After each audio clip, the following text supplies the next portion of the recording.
Say what a honsios. That's Mohawk language. That means everyone open your ears.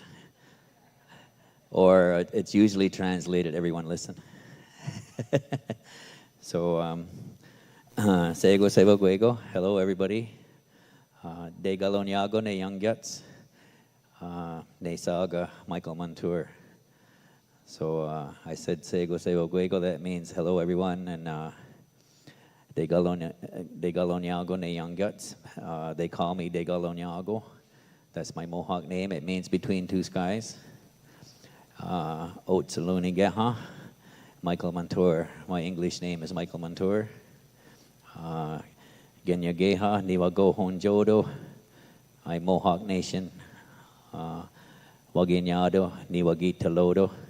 I'm Turtle Clan. I'm a school teacher at Six Nations Reserve. I still live there. I'm born and raised there for 57 years.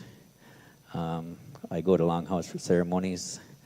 I'm not a fluent speaker, but I do know a lot of the speeches we use in the Longhouse, in the singing. And I'm learning the language. I've been taking courses since 94, and I'm a long ways from fluent. But because it wasn't allowed in the schools when I was a kid, right? So I started as an adult, and it's really a joy to be chosen by the Creator, Songhai Ondiso, to be one of my people to try to bring back our language. We only have like 5 Mohawk speakers living in our community.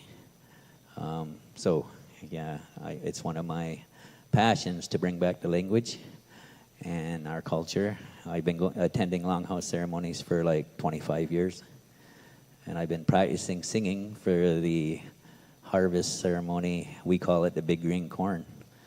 So before I start speaking Mohawk in a minute, I have to take a drink because my voice is kind of raspy.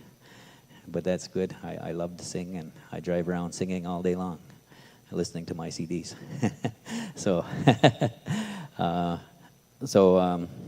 I'm going to speak English. I'm happy to be here. I'm so glad that everyone came, and welcome to you. The Creator put it in our minds to be here. And I did the opening and closing for the organizers of this like 6 months ago at Six Nations Reserve in a small church where I grew up going to church actually till I was like 18 years old. And my mom's 81. She still goes to the church all the time. My dad passed like 5 years ago, but he went to church all the time. And so my name De Galonyago means between two skies, because I went to church and now I go to Longhouse. And also I have 2 university degrees because I'm a school teacher, and so I know that world too, and I know the Longhouse world. So I'm between two skies. I'm in the middle. So I'm going to say a speech that's probably 1,000 years old, maybe more. We always, Haudenosaunee means Longhouse people. So Haudenosaunee, that would be the Six Nations. The Mohawk, Oneida, Onondaga, Cayuga, Seneca, and Tuscarora. So I'm a Mohawk, and we're on the east side. So when the Europeans came in the early 1600s, we would be the first ones they see. But we were in New York State. So when they come from New York State along the east coast there, like Boston, New York, that area, we would have been the first ones. When they come over to Appalachian Mountains, they would have seen us. We were the Mohawks, who were the keepers of the Eastern Door. So we don't have a very good name because they think we're really mean. So some of us are very nice. So we always do this, they call it a Thanksgiving opening address. It's like opening the door to what we're going to do. It's the words that come before all others. That's why I'm here to speak first, because we always try to have a good mind when we start our celebrating or our festival. We always bring our minds together, and we remember our foods and the elements that grow our foods. Very important that we have our food. So we give thanks for that. We believe if we don't give thanks for our foods that they will not come back, whether it's the animals or the fish or the birds. If we don't remind them every time, every day, if we don't give thanks for them, they won't come back. We don't take anything for granted. We do not take anything for granted. We give thanks that they came back, that we see them again, especially the plants. We give thanks that them little seeds turn into our food. And so the way it starts out, there's an order to it. We work from the ground, and we go to the sky world, and the Creator, God, is the last person I'll talk about, because He's at the top watching over us. So we give thanks for all of the people, that everyone is at peace. We give thanks for our elders, and we give thanks for our parents, and we give thanks for our teachers, and we give thanks for our brothers and sisters, and we give thanks for our Mother, the earth, and we give thanks for all the water on the earth, and it will still benefit our bodies. And we give thanks for all the fish where they live, and we give thanks for the roots in all of the plants, and the leaders are the corn, beans, and squash, and they will still benefit our bodies. We give thanks for all the medicines, that they are still doing their responsibilities for the Creator. We give thanks for all the fruits, and the strawberries are the leaders, and they will still benefit our bodies. We give thanks for all the animals, and the deer are the leaders. We give thanks for all the trees, and the maple are the leaders. We give thanks for all the birds, and the eagles are the leaders. We give thanks for the four winds, the north, the south, the east, and the west. We give thanks for our elder brother, the sun, and we give thanks for our grandmother, the moon, and we give thanks for all the stars in the sky, and we give thanks for the four sacred beings in the sky, and we give thanks for Handsome Lake, and we give thanks for our Creator. So let it be in our minds. That's the best I can do. Those are the words, and that is it. So we always have to say that at the end. This is the best I can do, because if I forgot to mention anything, then that it's covered by the Creator. It's not that I'm intentionally think I'm going to make a mistake. It's just the most fluent speaker will say that. That's the best I can do, because that's all we can do is our best. And I'm not intentionally trying to mess up. I do this every morning and every night, so this is routine for me. I do it all the time, every day. So the hard part I just did, the English, because I don't never do it in English.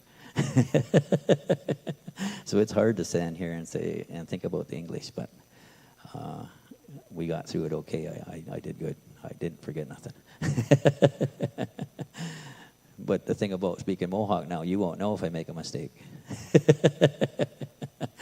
So I'm going to say just what I just said there in English. I'm going to do that in Mohawk language. But I have to get a drink first. I have to. So, excuse me. And this is grape flavored water.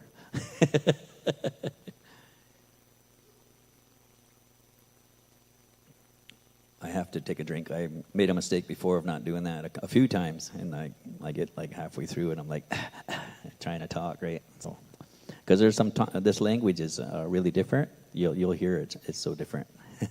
Some of the words are long. So, okay, here we go. Ganyageha Mohawk.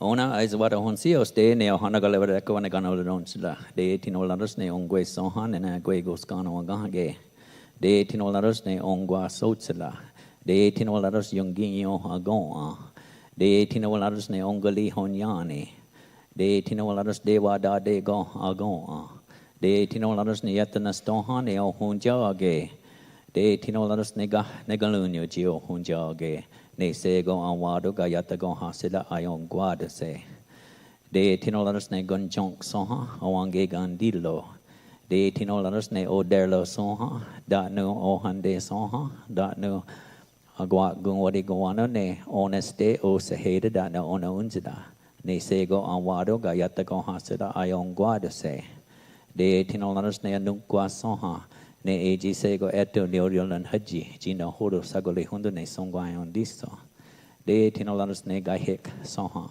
Danana guak gun what they go on de neo hondesa. De tino lanos ne galioda soha.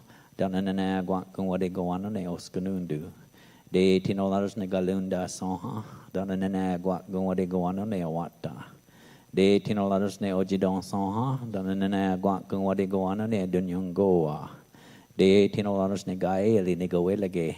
Nana autologe anjege jik galanguas da no jude was sotus. De tinolanos yet the sotogon and ladiweles. De chidwanolanos ne city with Gia Galakwa. De tinolanos yet the sota sutanaka Galakwa. De tinolanos ne gesticulunia jicaluniadi. De tinolanos ne gaeli in guedige jicaluniadi. De chidwanolanos ne scanyat de leon gaha. De chidwanolanos ne songwayon diso. Eto neo dohak nagwan nagon la. Eto kwa gadili wa gwini eto nakawanage da no eto. Now, thank you. Thanks for remembering our native culture. I really appreciate the friendship and the harmony between our people. It's a really, really kind gesture to include this before you start your festival. And I'll return on Sunday to do a closing in the language too. All right, thanks again. Yawa, thank you.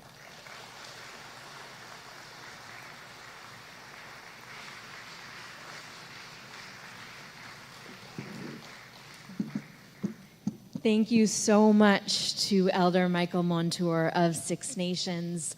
Thank you, Michael, for welcoming us to this place and for grounding us in gratitude. And so at this point, it is my joy to welcome you all here to Skylight Festival 2017. Woohoo! We are so glad that you are here. You are the ones for Skylight. Over the past year, we've been dreaming about and waiting for this very moment, and it has arrived. We've been praying, planning, laughing, crying a bit, praying some more, worrying, rejoicing, making mistakes, learning, and working. And the moment has finally arrived. We could not be more excited. So I wonder, how many of you have been to Skylight before? It's a lot of hands. Woohoo! For how many of you is it your first time here at Skylight? Woohoo! Awesome. So I'm going to ask you to stand if you were at Skylight 2015, 2 years ago, the very first Skylight. Oh, amazing. Okay, and what if you were at Skylight 2016? Join them. Phenomenal. And what if you're at Skylight 2017? Let's all stand up. You are here. Hooray, we give thanks. And so now that I've got you all standing up, I want to see where your energy's at. How are you feeling tonight? So I want you to show with your bodies. Are you kind of like maybe a little apprehensive, maybe a bit tentative? You're not sure what's going to happen. You might want to sit down or maybe even like hunker on the floor a bit. If you're like, I'm so excited to be here, you might want to stand up. If you can't even contain it, maybe you'll stand on your chair, jump for joy, whatever that looks like. So let's see it. How are you feeling, Skylight? Amazing. Amazing. Woohoo! You can have a seat. So there's a small group of people that I'm going to ask to stand back up, and that is the Skylight Festival Vision Team, as well as members of the Program Team and Relationships Team. If folks who are on those teams wouldn't mind standing, I want you to take a look around the space and see who these people are. Many of us are wearing red shirts or blue Skylight shirts. And we are your Program, Vision, and Relationships team. We have been working hard for this moment. And we just want you to know who we are so that if at any point throughout this weekend you have a question or a comment or you want to chat about the future of Skylight, tap one of us on the shoulder and let's have a conversation. We are all wearing pink name tags. and that's one way that you can find us. So let's give a round of applause for our program, vision, and relationships teams. So 2 years ago, a group of us gathered to start imagining what might be possible for a gathering like this to take place within the Canadian landscape. And one of our friends who was with us that weekend shared a poem entitled "The Skylight" by Seamus Heaney. It's a poem about opening space in our lives to new possibilities. And so to offer those words, to ground us in the skylight, Sarah is going to share the poem with us now.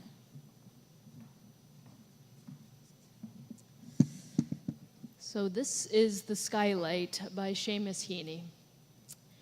You were the one for skylights.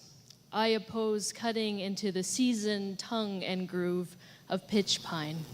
I liked it low and closed, its claustrophobic nest up in the roof effect.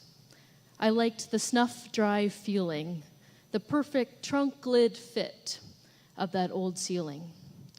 Under there was all hutch and hatch, the blue slates kept in heat like midnight thatch.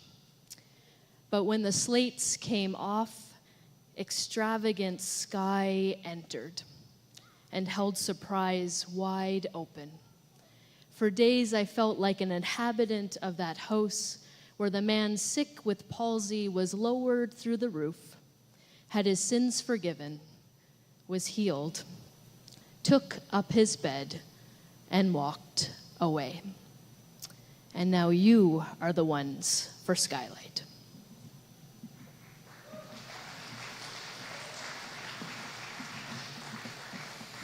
So I know we are all so excited to just dive in. We have an incredible lineup tonight and all throughout the weekend, and we just want to get to it. So we're going to do that in a moment. And before we do, I just have a few announcements that I want to share with you. The first is that you all should have received a program booklet when you arrived. This is a guide to help you figure out where you might want to be at any given moment, to help you navigate your way around the space by the maps, as well as some of the descriptions of what's going on at any given time, as well as the schedule, which is detailed in your program booklet. It can also be found posted in many of the venues around the space and also online on the Skylight website. So that is a resource for you to check out if you're trying to figure out where to be or what's going on.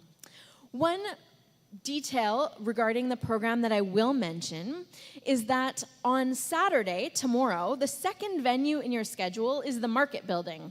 And that is the building, the green building at the far end of the site behind all of the tents, behind the tent village.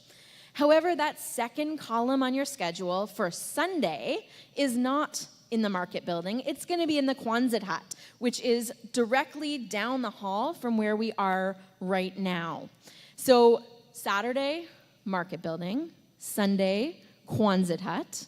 If you mistakenly tomorrow end up in the Quonset Hut instead of the Market Building, you'll be greeted by our children's programs. You're welcome to stay and hang out with them, or they can help you find where you need to be to make it over to the Market Building. I also want to draw your attention to the Hub, which is our Skylight Information Center for all things Skylight. It is in the Agriplex, which is behind me, kind of in front of you through these doors, or through the wall, rather. And the Hub is where you can go to ask questions, to get some information, to find out how to get to the grocery store, whatever you need to know. In addition, we will be selling coffee at the Hub starting at 8 o'clock both tomorrow and Sunday. Woohoo! So our amazing Skylight student, Rana, is going to be there most of the time, as well as some of the members of the Vision team and also some other volunteers. So if you need anything at all and are wondering where to go check out the Hub. As well, if you want to be part of a conversation about the future of Skylight, we really, really want to chat with you. So if you have a dream or an imagining, or you want to just be part of spending time thinking about what Skylight might look like in the future, please let Rana or anyone at the hub know, and we're hoping to convene a conversation on Sunday. So we're trying to see kind of what people are interested in. So the hub is a place to go. Let us know, and we'll see where that conversation takes us. At the back, we have Brenna and Jordan at our merch table. So any of the contributors who are playing tonight, their merch is going to be at the back there for cash sales. If you need to use a card and you want to buy something, you can buy all of the merch for our contributors in the Agriplex. The book room will close at 8 o'clock tonight and tomorrow night, though. But if you want something from one of our contributors for tonight and the book room's closed by the time you get around to it, go check it out tomorrow. And the last announcement that I have for you is regarding our Skylight hashtag. Very important. Hashtag Skylight Fest. We want to see what you're up to throughout the weekend. So whatever mode of social media you're using, attach that hashtag to it, and we'll be sure to connect online. As well, this year, we have a Snapchat geo filter. Now, for those of you who might not know what it is, it's this thing on Snapchat where you can scroll or swipe across your filters, and there's one that is designed specifically for Skylight, and it will change each day. So if you don't have Snapchat tonight, you can go home or go back to your tent, get it this evening, and see what tomorrow's filter has in store. You can also save the photo with your fancy Skylight geo filter and post it to other modes of social media. So there are lots of fun opportunities. If you are not quite sure what the heck I'm talking about, go talk to Rana in the hub. She'll teach you all about it. I think those are all of the announcements from me. You'll hear from other members of the visioning team throughout the night as we introduce our amazing contributors. And if there are other announcements that come up, they'll be sure to let you know. So at this point, without further ado, I want to introduce our first contributor of Skylight 2017. I want to introduce you to D.O. Gibson. D.O. is a rapper from Canada. In fact, he grew up not far from here in Stratford. And he tells me that he is a huge fan of the French fries in Stratford. Apparently, anyone from Stratford will know what he's talking about. If you're from Stratford and you're coming back tomorrow, maybe you want to bring him some of those famous fries. I'm not sure. But Dio is here to share a workshop and some talks with us throughout the weekend. He is a very socially active and conscious performer and a community ambassador. He set a Guinness World Record for freestyling for nearly 9 hours, which is pretty awesome. He began the Stay Driven program and also has a book, Stay Driven, that was released in 2012. So here to tell us a bit more of his story and to help us experience the gift that is D.O. Gibson, I invite you to please join me in welcoming D.O. to the stage.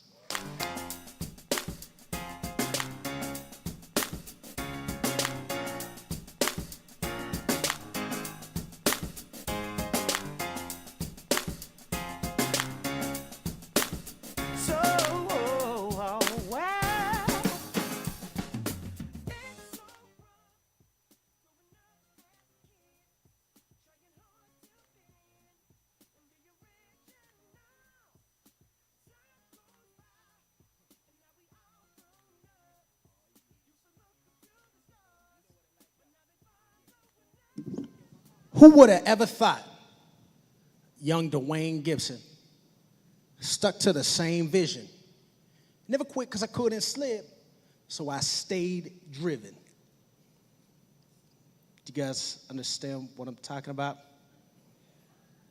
You guys look a little confused here. I'll slow it down for the adults. What I was saying is, who would have ever thought young Dwayne Gibson stuck to the same vision. Never quit because I couldn't slip, so I stayed driven. In the beginning, you know it was hard. I had to make the crowd bounce like my name was SpongeBob. But I'm just saying that we was tearing it up. 1 in a million.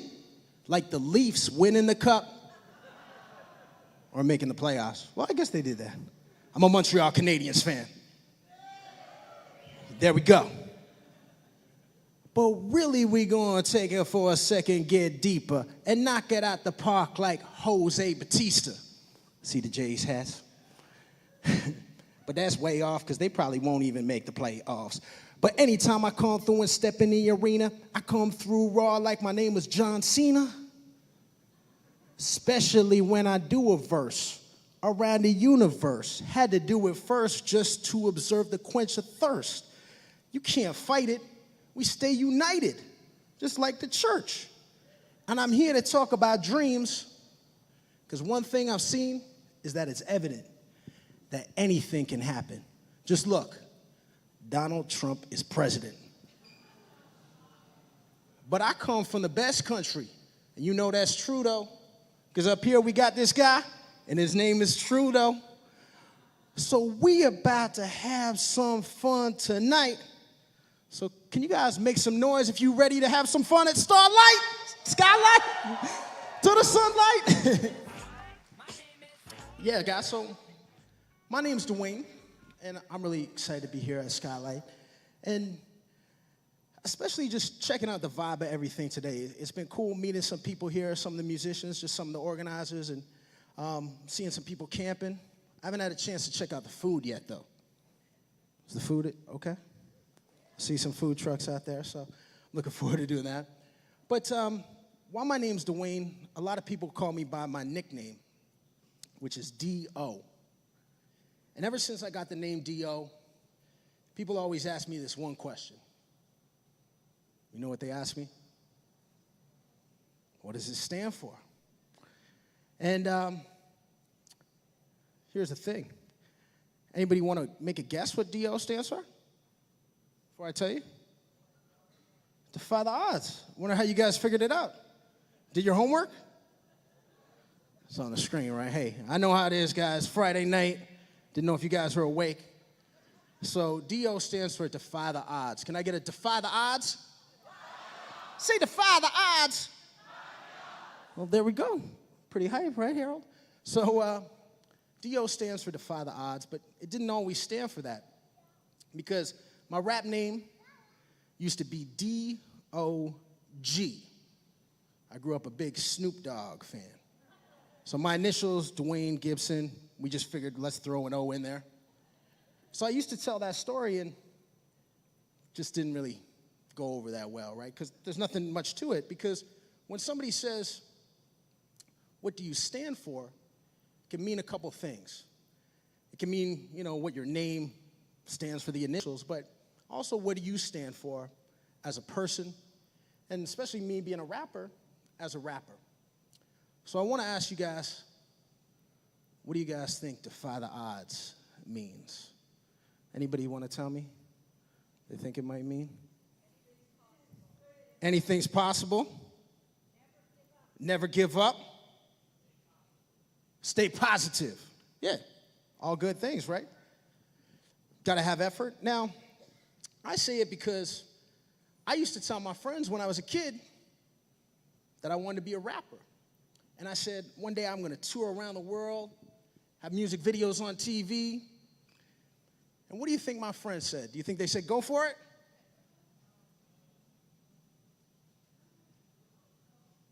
What about you guys? Do your friends encourage you? Have they encouraged you throughout your life? Seems pretty quiet out there. Well, some of my friends encouraged me, but even some of my friends said, man, you can't be a rapper. You're from Canada. Wasn't a lot of rappers around when I was growing up, especially in smaller towns like a place like Stratford or other places I live. Now,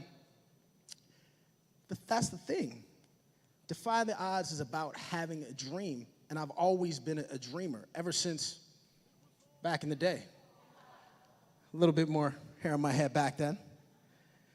But the funny thing is how things have changed, because back when I was a kid, there were no rappers in Canada, and nowadays we have one of the biggest rappers, if not the biggest rapper in the entire world. Do you guys know this guy?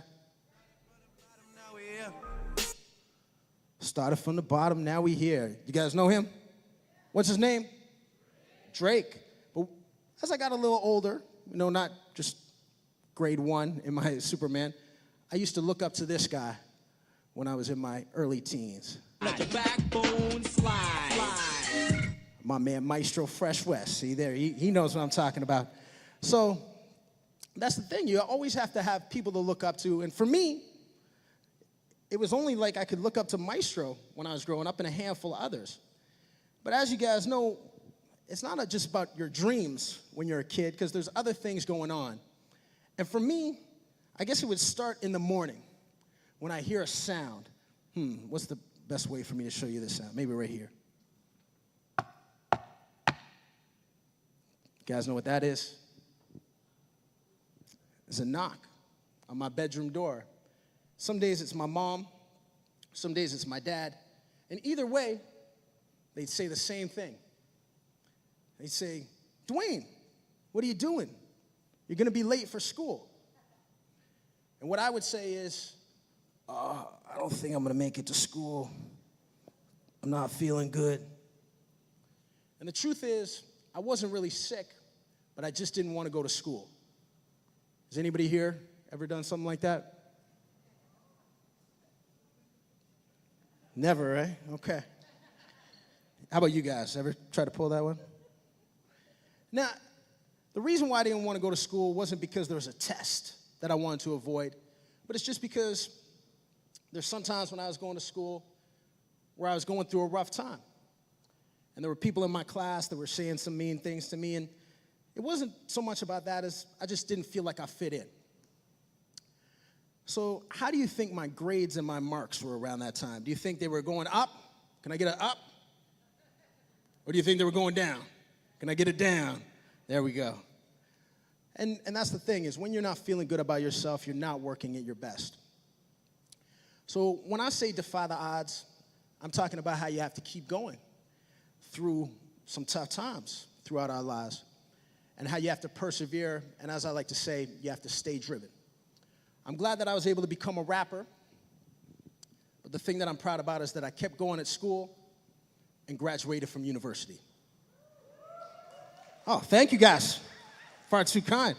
So that's why one of the things I believe in is that where you dream is where you go. And you can never stop dreaming. I've been a professional rapper for 15 years, but last year I had a chance to perform with one of my favorite rappers from when I was growing up. My man Snoop Dogg. So it comes full circle. But today, I figured I'd teach you guys something. I don't know how many people here are rappers. Now, sometimes I can just look out at a crowd.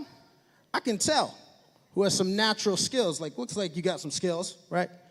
Back here, we got a few rappers. Yeah, he's laughing, nodding. He's like, I got this. Oh, she's got it. Okay. How about on this side? Oh, in the green. I know you coming down with it. Yeah. Oh, in the blue? I know how you do. Okay, so, oh, in the back, too. I see. Oh, straight in the back. I see you guys. Now, just in case you don't know how to rap, you don't have to worry. This is Rap 101. Now, it's not LOL. And now, here's the thing. Should we make this lesson easy or hard? Okay, I heard easy, but then I heard hard. Let's go with medium. Medium? When I say hip-hop, you say music. Hip-hop, hip-hop.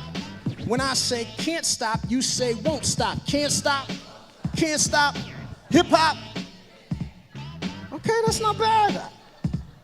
I said hip-hop, can't stop, hip-hop, can't stop, hip-hop. Okay, you guys are getting the hang of it. This is pretty good. Now we gotta switch it up on you. We're gonna make it harder. It goes like this. Can't nobody hold me down. Can't nobody hold me down. Can't nobody. Okay, here's where I have to give you guys a tip. If you're a rapper, do you just say words? Do you just say, hold me down? Doesn't work like that, right? Let's try it again. Can't nobody. Okay, now, if you brush your teeth this morning, can you put your hands in the air? You guys didn't brush your teeth and you're eating chips? Okay, now that you guys got your hands in the air, wave them like you just don't care. Say, hola, hola, hola. Let me hear you say, hola, hola, hola.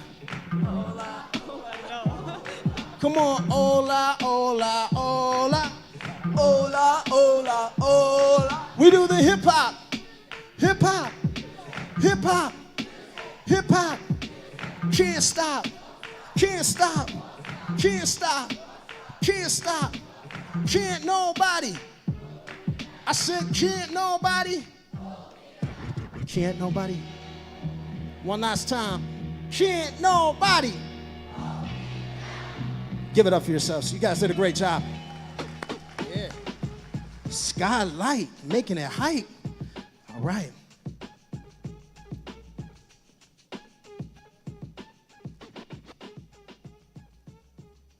So like I said, when I was growing up, there's a few challenges I had to overcome. And I'll give you three of them. I'll give you three that all happened at once, in a way. So I moved around a lot when I was a kid. Anybody here ever moved? You guys know what it's like. You know, I lived in Stratford for a while, but I moved. The other thing, my mother, because my mother was a teacher, and then she became a principal. So I was a PK, a principal's kid. So that was a little tough. But the third challenge is my father. So my father was a minister. So I'm a PK squared. Now, in truth, those were the least two of my problems, but the first one was a bigger problem because I moved to a place that was 8 hours away from where I was growing up. And at first, I looked forward to it. I'm just moving, so I thought it would be all good. But it didn't really sink in until that day. You know what day I'm talking about?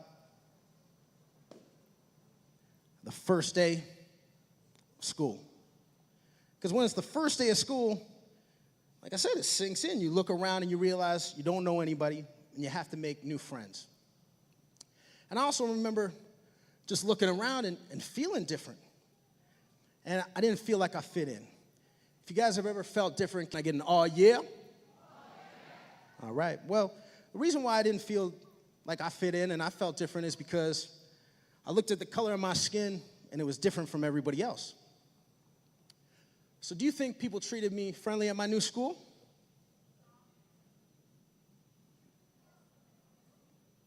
What do you guys think? Do you think people treated me friendly? If you think yes, can I get an oh yeah? Or an oh no? It was an oh no, okay. Well, people were friendly. It was okay. And one of the ways I made friends was during my favorite time of the school day. Yeah, you notice how I didn't say subject. You picked up on that. The mother of kids, So I used to love recess. And one of the things I liked to do at recess was play sports. You guys play sports? One of my favorite sports to play, some of the guys were playing it those first few days of school. Got it, basketball. So they used to say, hey, Dwayne, why don't you come play basketball? So we played basketball at recess. And after school, I'd go to their house, play some video games. Nobody likes video games? What's going on, guys? Wow. Maybe some road hockey. But, I miss my old friends. But I thought to myself, this place isn't so bad because I was making new friends.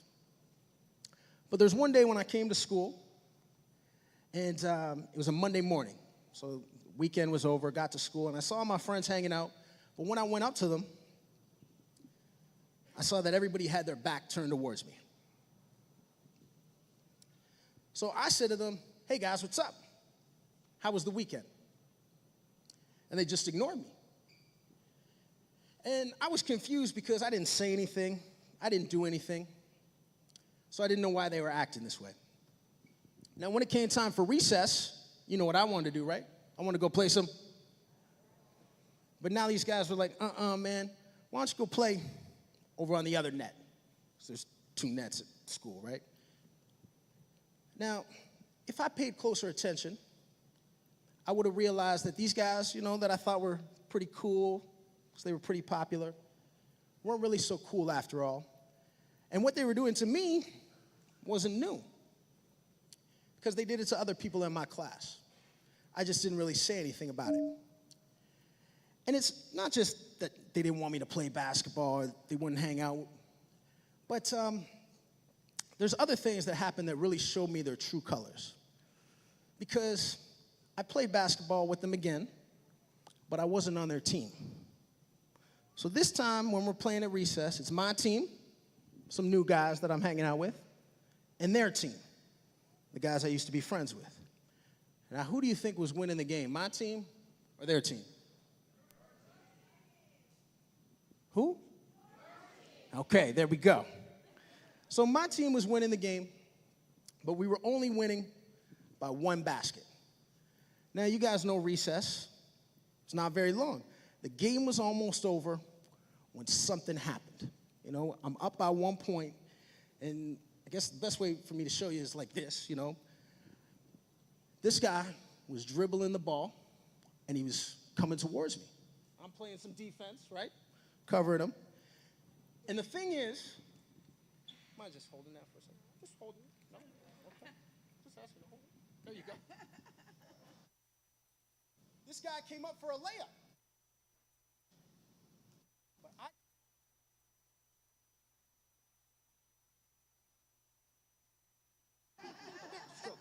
it's all good. Good sport. See? I didn't get in your face because you held the microphone. See? That's the deal. Looking out for you. And you guys know what it's like if you're playing basketball, right? Because after I blocked the basketball, all my friends came up. They gave me a high five. See, there we go. Got some props. Oh, see, we cool. Okay. Good sport. I like it. We were celebrating. But in the process of blocking the ball, that guy fell down to the ground. Now, he didn't fall down so bad that we thought he was hurt. But when he got back up, he wasn't happy about it. So what he did was he came over to me. And when he got close to me, he made sure to get right in my face.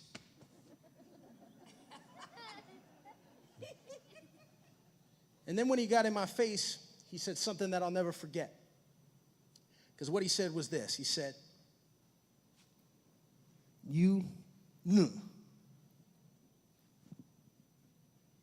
You knew."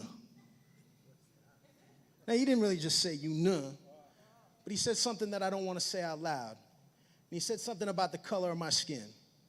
And I remember when he said it, it felt like it was one of the meanest things he could have said to me right then. So I remember what it was like and how that made me feel. Now, has anybody ever said something really mean to you before? Nobody. Nobody at all? One or two people? Okay. Okay, well, even if you haven't been in that position, let me ask you this.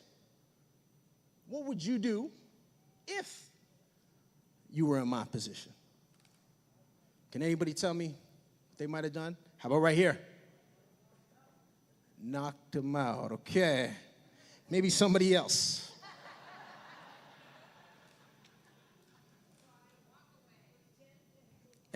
Anybody? Oh. Pretend I didn't care. Okay. Turn the other cheek. I like that one. I saw a little man over here. Does he still have it? Yeah. Walked away. You know what? We got some good answers here. But there's one guy in particular here, I think he did a good job. I got to give out my little man a poster back here. Give it up for our prize winner back here. Good job. Good job. Yeah. Hey, do you mind? Oh, you're welcome. Do you mind just coming here for 1 second? Do you mind if I borrow you? What's your name, man? Eddie. Eddie? Do you mind just coming up here with me, Eddie? I'm not going to put you on the spot, have you rapping or anything, but... Oh, you are a rapper? Oh, you're not, okay. Don't worry, I just brought you here because I had to get my remote control. So I should have brought it with me. Yeah, my remote control. Do you want to try my remote control, Eddie? Okay, want to try it? Okay, come here. Just use it like this. Okay, so you just hit that button right there.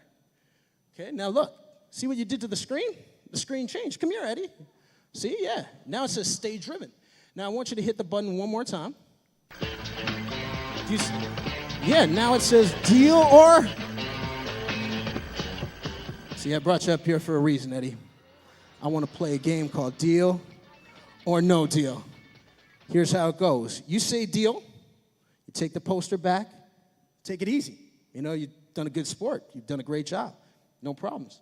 But if you say the words, I said if you say the words, then I'm going to ask you one question for a chance to win a bigger prize. You'll leave here with 2 prizes. However, if it's incorrect, you're going to leave here with... So I'm going to ask you, Eddie, what's it going to be? Deal or no deal? Deal, have a seat. No deal, chance for another prize.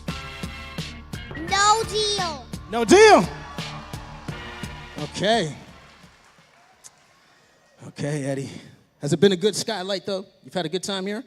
Okay, we're going to see if you're going to still enjoy it. I'm cheering you on. Okay, so have you been paying attention the whole time? Okay. In the beginning, I told you I was a kid. I wanted to be a rapper. You know, I played sports. Now, I also put on the screen a picture of somebody that was my favorite superhero. Here's the question. It could be either Iron Man, Batman, or Superman. Superman. Is that your final answer? Give it up for Eddie. You got it right. Okay, Eddie, I'll take you off the stage. I'm going to come over here in my bag and give you another prize. Give you another prize. What do I got in my bag of tricks? I got a copy of my CD. Copy of my CD. There you go, man. You can have a seat. Great job. Take a couple. Yeah, Eddie coming through with the answer. So, as I was saying, when that guy said that to me, I was really angry and I was really upset. But that guy didn't stop there.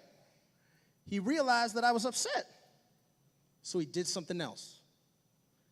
So do you guys think what he did was just come back up to me and say, "I'm sorry, Dwayne"? Think he shook my hand? Good Christian way? No, what he did was he came up to me and he went, "I'm just joking. Take it easy." Have you guys ever seen anybody say something really mean and then say they're just joking about it? And I remember that's one of the things that made me confused because now I wasn't sure what I should have done in that situation. Now, looking back, I realized I had a few different choices. Could have taken my man's advice back here. You know? Could have gotten into a fight. How many people would have gotten into a fight? We got a couple. But like I said, there's choices, and your decision has consequences. So, you know, we can laugh about it, but I could be suspended from school. I could be expelled. And even worse than that, I'd have to face my mom. I told you guys, my mom, a teacher, then a principal. So if I said to my mom, "Mom, just standing up for myself," would she have understood? She would have said, "There's other ways to stand up for yourself." And one of those ways, as my man Eddie said, is I could have walked. Yeah, I could just walk away. I could have asked for help. I could have talked to a teacher. But is it easy to do those things? It's not always easy. And I remember for me, it's like I was standing in the middle of a circle. And the reason why I say that is because the guys on his team were standing around, and the guys on my team were standing around. Everybody had their hand in the air. And what were they saying? Yeah, they were encouraging us to get into a fight. But a moment ago, when I made that block, what did my friends do then? They gave me some props. But now that I was in this situation, did my friends have my back? So there's a name for that, you know, when somebody's picking on somebody else and other people are standing around, call it a bystander. That's what they call it nowadays. And I think being a bystander, when I try to explain it to youth, is I say it's like being a follower. Do you guys want to be followers? Not unless you're on Instagram, right?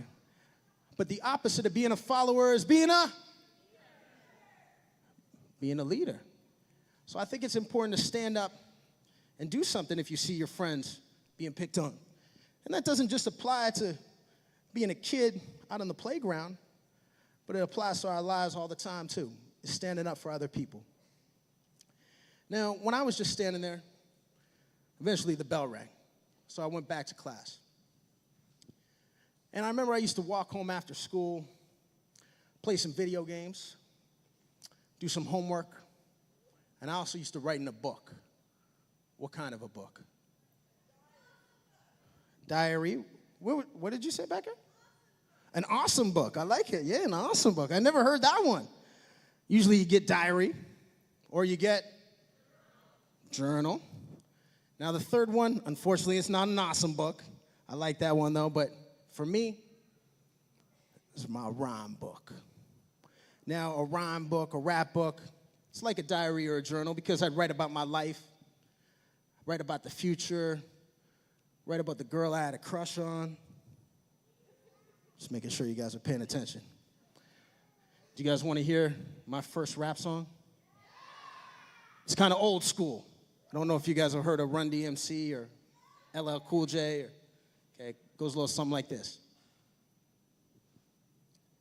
My name's Dwayne. I'm far from lame. Whether basketball or Sega Genesis, I win all games. I'm new at school, they don't understand, but when the mic's in my hand, I'm the man. Things aren't going good, but I've got no fear because in a couple years, I'll be out of here. Long as I keep going, I'll keep on scoring. One day, I'm going to be the rap Michael Jordan. Thank you, guys. I know it's an old school rap, but if you check out my rap, you can see some of the things I was talking about. Now, I noticed some of the youth might be confused. When I'm talking video games, I didn't have an Xbox. When I was a kid, I had something called Sega Genesis. Yeah, this is back in the day. So I used to play on my Sega Genesis. Now, let's see if I could get some help with that rap. I said, my name's Dwayne. I'm far from where the basketball is Sega Genesis. I win all. I'm new at school. They don't. But when the mic's in my hand, yeah, see, I like how you said that. I'm the man. You guys got it now. When I was 12 years old and going through that time at school, do you really think I felt like, I'm the man, I'm the man, I'm the man? You think I felt like that? No. But the thing about it is, when I wrote raps, it was an outlet. Now, am I talking about this? No, but I'm talking about something you can do to blow off some steam, build some self-esteem. So I don't expect everybody here to be a rapper, but how many athletes do we have out here? Where are my basketball players? Where are my hockey players? Baseball players? No athletes out here, okay. Tough crowd. Soccer. Okay, do we have any musicians? Oh, it's the musician crowd, okay. We'll have to jam later, okay. Do we have any artists who likes to paint, draw, color? Oh, we got some colors up front, okay, I see it. All right, how about dancers? We got some dancers. Now, the cool thing about having an outlet is that you get better at it, and that improves your confidence, like I said. So one thing I got better at was rapping, and I set a Guinness World Record for freestyle rap. And I want to do a little freestyle for you guys, but I'm going to need your help. Now, I'll be honest with you guys. The best topics I get, I'm not saying I only need them from kids, but usually kids give me the best topics because they keep me on my toes. Sometimes adults are like, let's give them something really confusing. But kids will tell me, like, rap about cheese,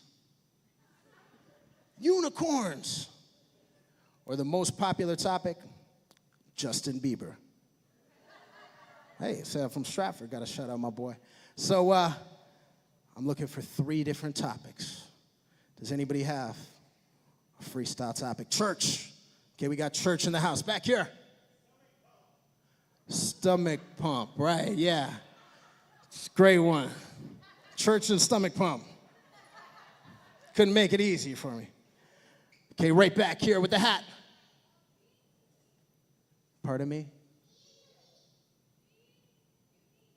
Being unique. Okay, so we got being unique, church, a stomach pump. I usually only do 3, but it looks like you got a good one, so. Pokemon. Okay.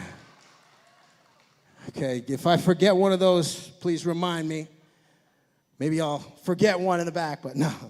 So being unique, church, a stomach pump, and Pokemon. Okay, we're gonna do a little something like this. We do the hip hop, hip hop, hip hop, hip hop. We're at Sky, Sky, Sky, Sky, and Kid Nobody. I said, Kid Nobody. Kid Nobody hold me down. I'd see you if they did. Because growing up, I said I was a preacher's kid. Growing up in Stratford, I couldn't fight it. My dad was a minister from United. I'm not talking about Anglican or Presbyterian, or it could be Catholic. The way I rap so sick. But please believe this word to Jesus. We gotta fight the power of rapping for 8 hours. So man, I can't forget it comes from the soul with faith, just like my man Matt Ep. He's not on next, I think that's K. Reed, yes indeed. So shall we proceed? Cause it going on, play with it like the kids play Pokemon. Collecting the cards, it can't be the hard. I tearing it up, I bring you back to life just like you got your stomach pumped. Hopefully that won't happen to anyone tonight, cause we gonna do it tonight, because the way I rap it and go and do it greater, bringing them back just like it was a defibrillator. I rap on a beat. Some people might say it's rather unique, cause I think it's about being yourself. You don't want to be anybody else, cause everybody else is taken. That's word of Oscar Wilde. That's the way I break it down when it comes to a freestyle. I don't wear anybody else's clothes, any else's brand. I wear my own. I understand that North Star, that's my company, Stay Driven is too. I try to be unique. I hope that's true with you. And that's how we do it. And I told y'all before, I'm unique with this hip hop. Hip hop, hip hop, hip hop, hip hop.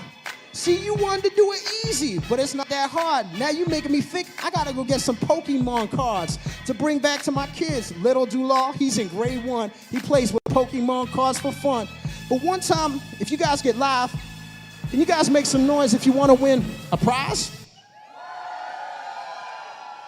All right, thank you. So just a couple things before we wrap things up.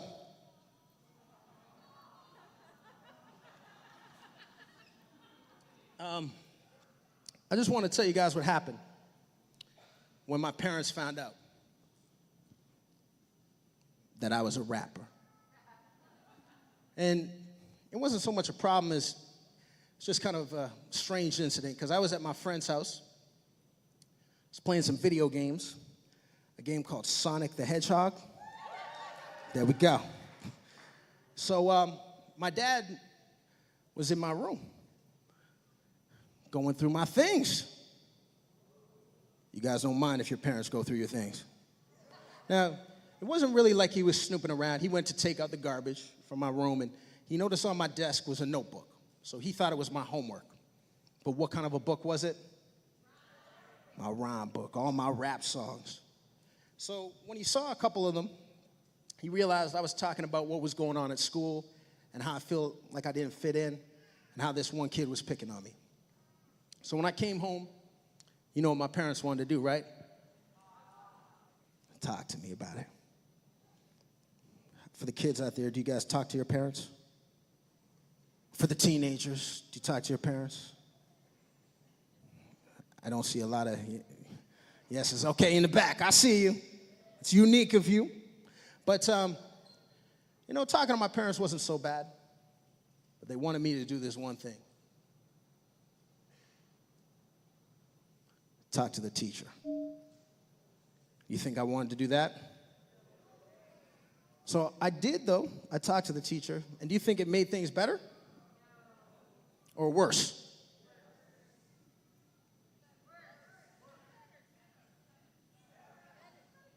Hearing some betters, hearing some worse. Well, I'm going to tell you guys what I did, but I'd like to do one of my songs with you guys because even though it's tough, I think it's important to stand up for yourself.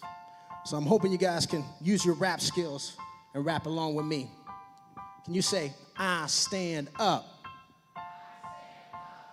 I stand tall. I stay driven. And if I fall, and if you forget the words of the song, just look at the screen. I stand up. I stand tall. I stay driven. And if I fall, then I stand up.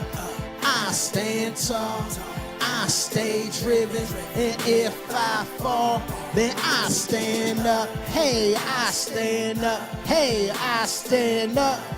I stand up. Hey, I stand up. Hey, I stand up. Hey, I stand up. I stand up. I stand tall, and we won't stop, 'cause we can't stop. They might try to knock us down, but we get up. So we won't stop, 'cause we can't stop. They might try to knock us down, but we stand up. They used to tell me stop dreaming. You can't do that. You're from a small town. And I used to believe them. Walking with my head down to the ground. But I kept daydreaming. Not Chris Brown, but I'm like, look at me now.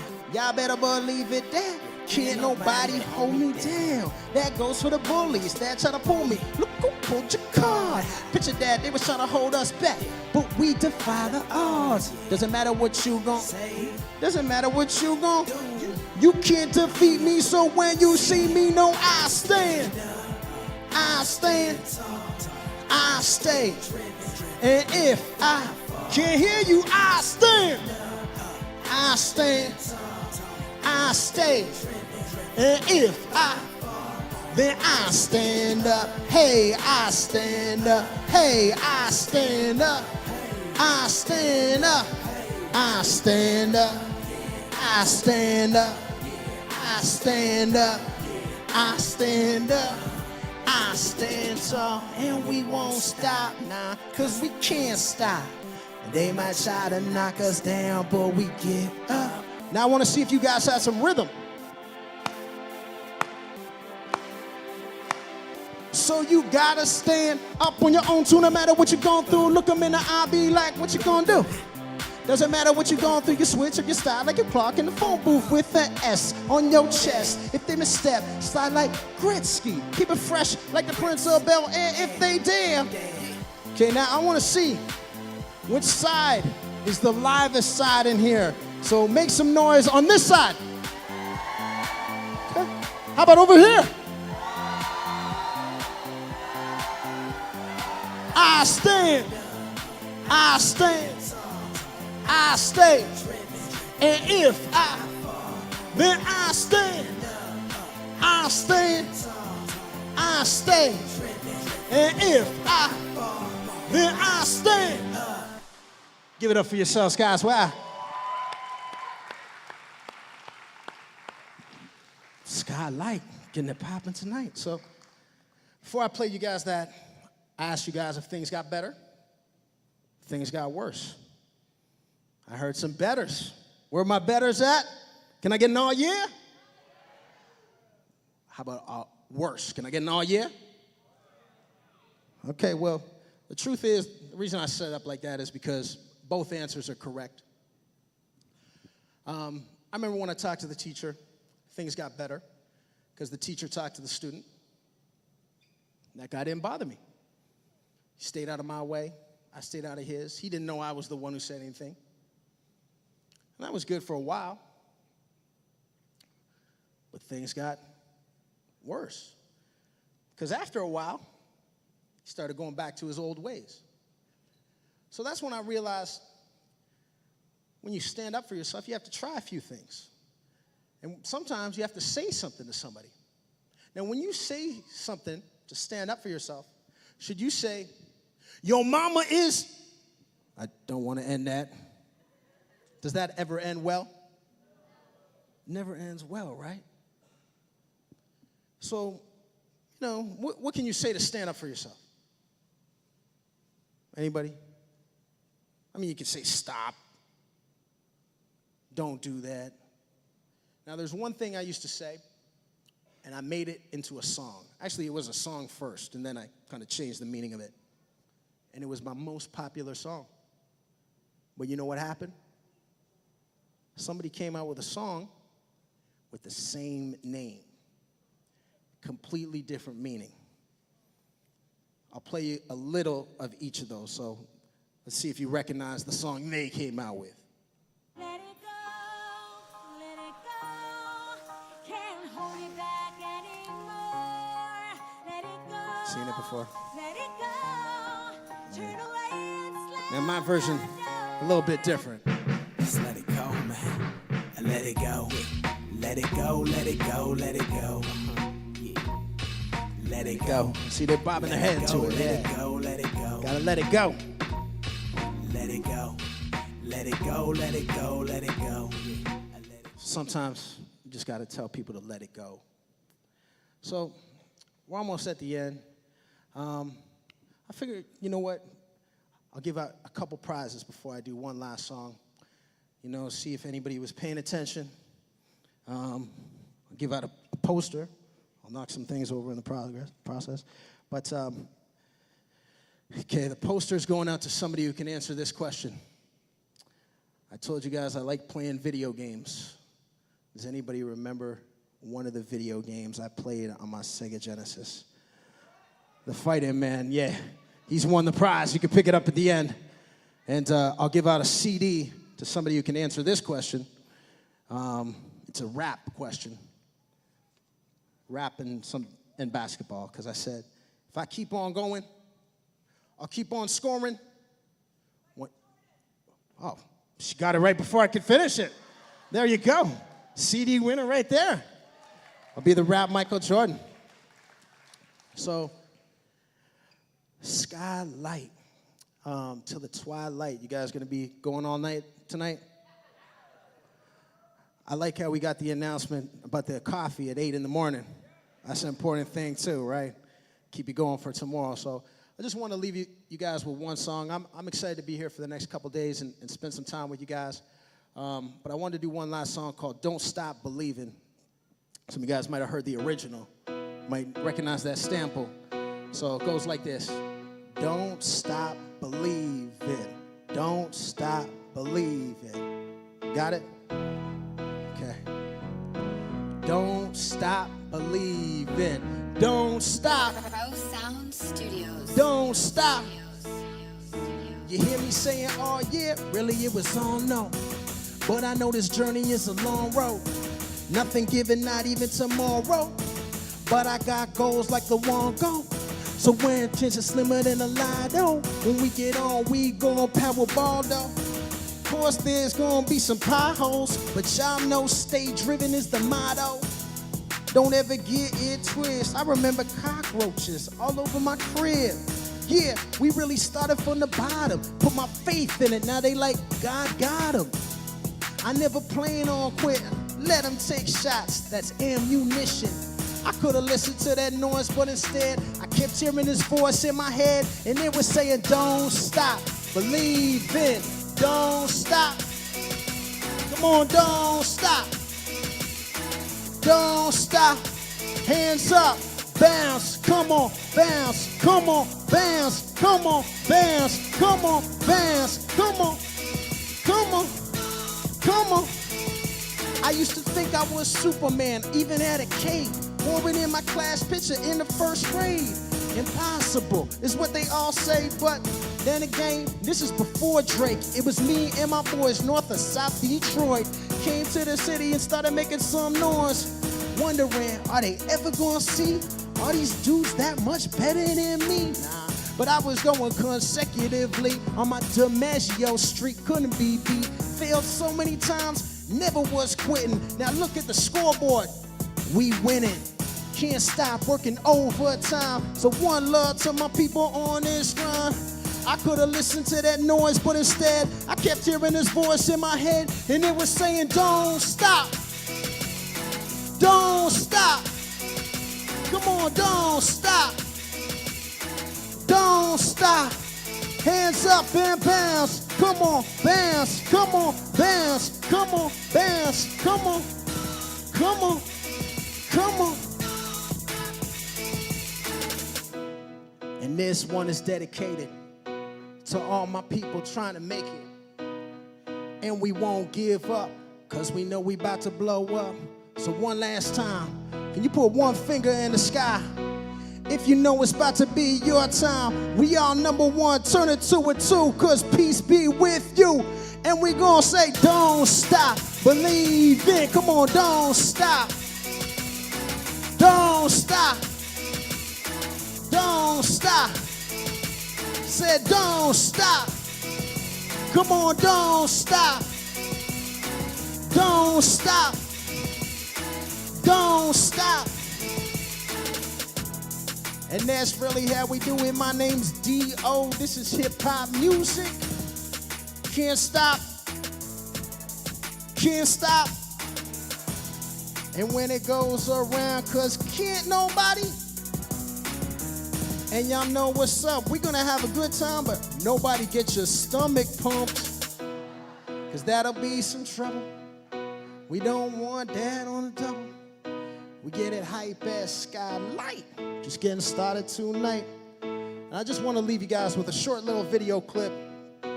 It's me doing a remix to my song, I Stand Up. But I wanted to play it because I got a chance to do it with an artist I look up to. It's not Snoop Dogg on this one, on the I Stand Up remix. But it's a little bit with my man Fred. I don't know if you guys know my boy.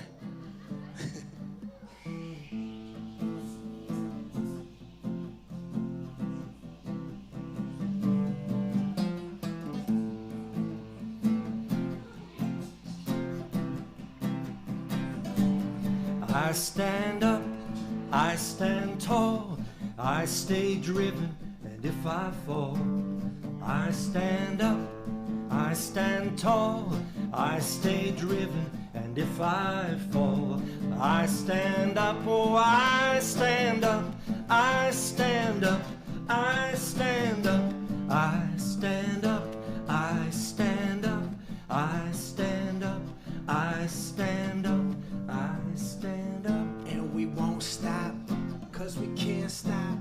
They might try to knock us down, but we get up. So we won't stop, cause we can't stop. They might try to knock us down. They used to say, stop dreaming, you can't do that, you from a small town. And I used to believe them, walking with my head down to the ground. But I kept daydreaming, not Chris Brown, but I'm like, look at me now. Y'all better believe it, there can't nobody hold me down. That goes for the bullies that try to pull me. Look who pulled your card. Picture that, they was trying to hold us back, but we defied the odds. Doesn't matter what you gon' say, doesn't matter what you gon' do. You can't defeat me, so when you see me, know I stand up. I stand tall, I stay driven, and if I fall, I stand up, I stand tall, I stay driven, and if I fall, I stand up, oh, I stand up, I stand up, I stand up, I stand up, I stand up, I stand up, I stand up, I stand up.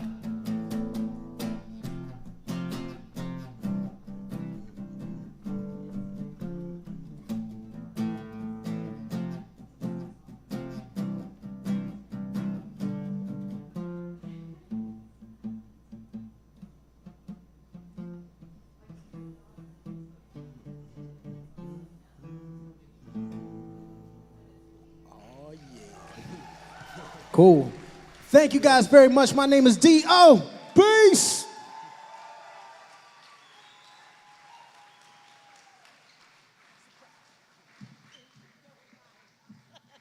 Let's give it up again for Dio. Thank you so much for getting Skylight 2017 off to such an incredible start. So in a few minutes, we're going to continue our program with some music. Sammy Duke Band is up next. You have a few minutes to just get to know some friends around you and maybe enjoy the bar, hit up the washroom, whatever you need to do. We're going to keep going with some music in a few moments.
One, two.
All right, I think we're ready to go with Sammy Duke and his band. I just have a few things to say, announcements, as people gather back in. My name's Russell Mitchell-Walker, and I am the program chair for Skylight Festival, and I have the honor and privilege and joy of connecting with and finding these awesome contributors that you're going to experience this week. And it has been such a privilege to work with them, and I'm filled with such gratitude for how much they are giving in order to be here. And there's been lots of generosity and offering and enthusiasm, because they have as well captured the vision of Skylight Festival. And so they're here largely because of that, not because of what we can offer them. And we do our best, and that's part of our future and our vision that we want to talk with you about. And so as we gather, one of the things that we have been doing this past year is trying to expand who we are. And one of the things we've done with that is by connecting with what's called Open Network. And Open Network is a network of progressive evangelicals, which you will hear from Doug Padgett tomorrow.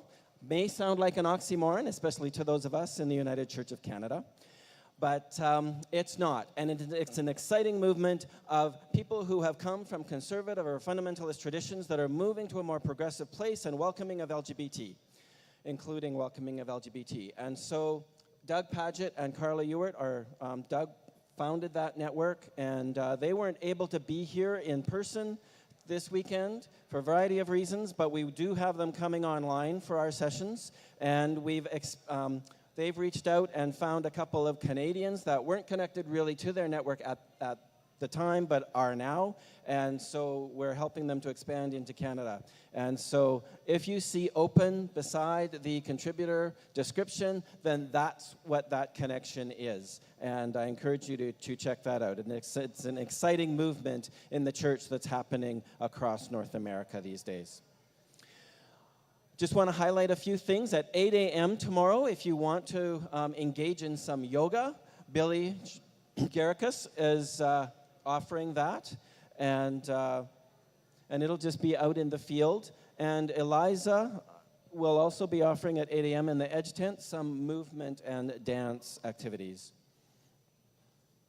There's also throughout the day activities in the field such as games. There'll be a giant board game, a giant storybook, and arts and crafts, and just you're also invited to hang out in the living room in the middle of the field at any time that you like. So now it's my pleasure to introduce Sammy Duke and his band. Sammy is described as a gentle giant, and I've experienced that. He's multi-talented, has many, many instruments that he plays. He's an arts educator, Juno Award nominated as an arts educator, and uses music for engaging discussion about social equity and acceptance. And it's been, I just feel the enthusiasm he has for this festival as it just oozing out of the emails that I've received from him. And so it's great to see him again in person. He was at our first festival we had 2 years ago. And so we're in for a treat. He also has a new album that is just recently released and is available in the merchandise table. So I welcome Sammy Duke and his band. Well, greetings, folks. It's definitely an honor for us to be here today at the third annual Skylight Festival. Just an absolutely awesome time to be able to experience stories of individuals of all different backgrounds, all different passions, and all that good stuff right there. The first song we're going to play here is the title track off of my newly released CD, and this one's called Glass Demons. Enjoy. 1, 2, 3, 4.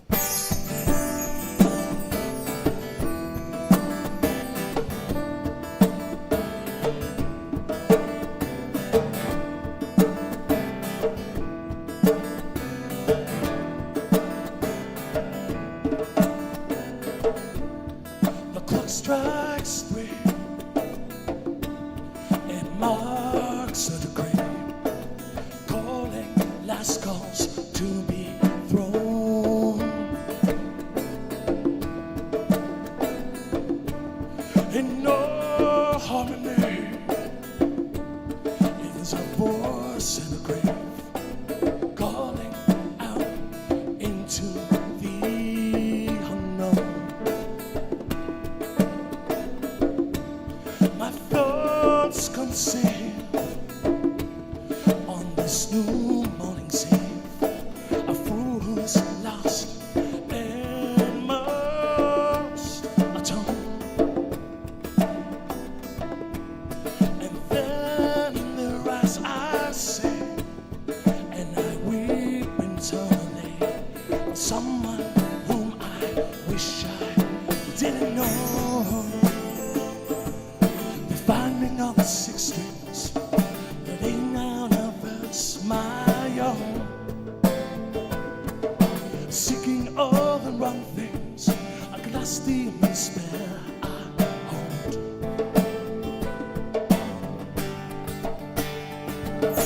For the years that I was king, may I spend the last earning home.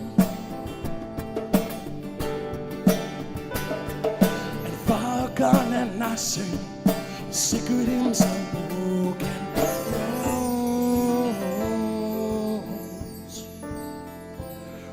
Ooh.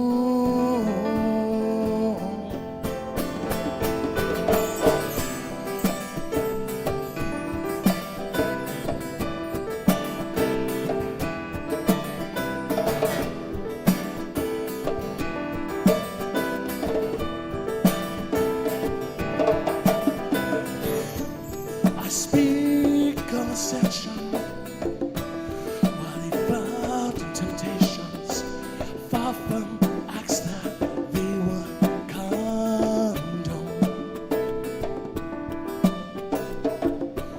I speak of redemption, yet act in secession, treating love as though it were a stone.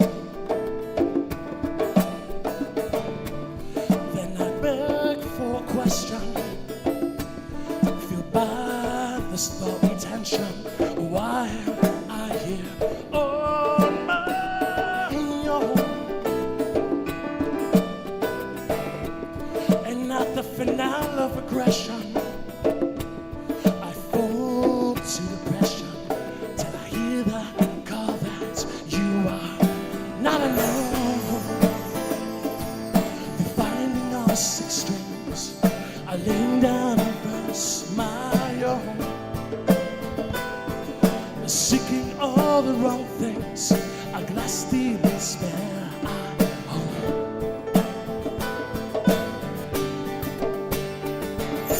For the years that I was king, may I spend the last earning home. And far gone and I sing secret hymns of broken bones. Ooh.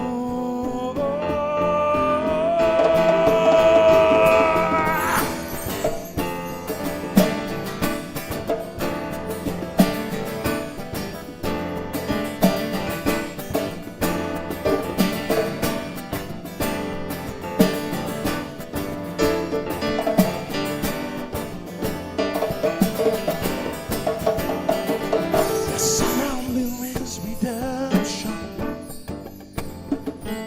How can there be sunshine? We scoff the faces of our fellow man and mock the graves of those who took a stand. Be quick to tell me, my friend, how will we be remembered then? Are we known as good clergymen, or as the fools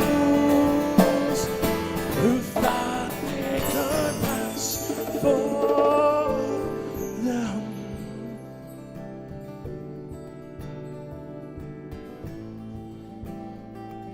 The binding of the six strings, I laying down a verse my own.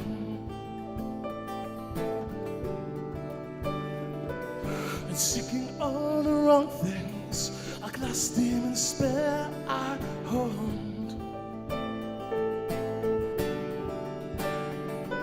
And for the years that I was king, may I spend the last home. And bargain and I sing secret hymns of broken bones.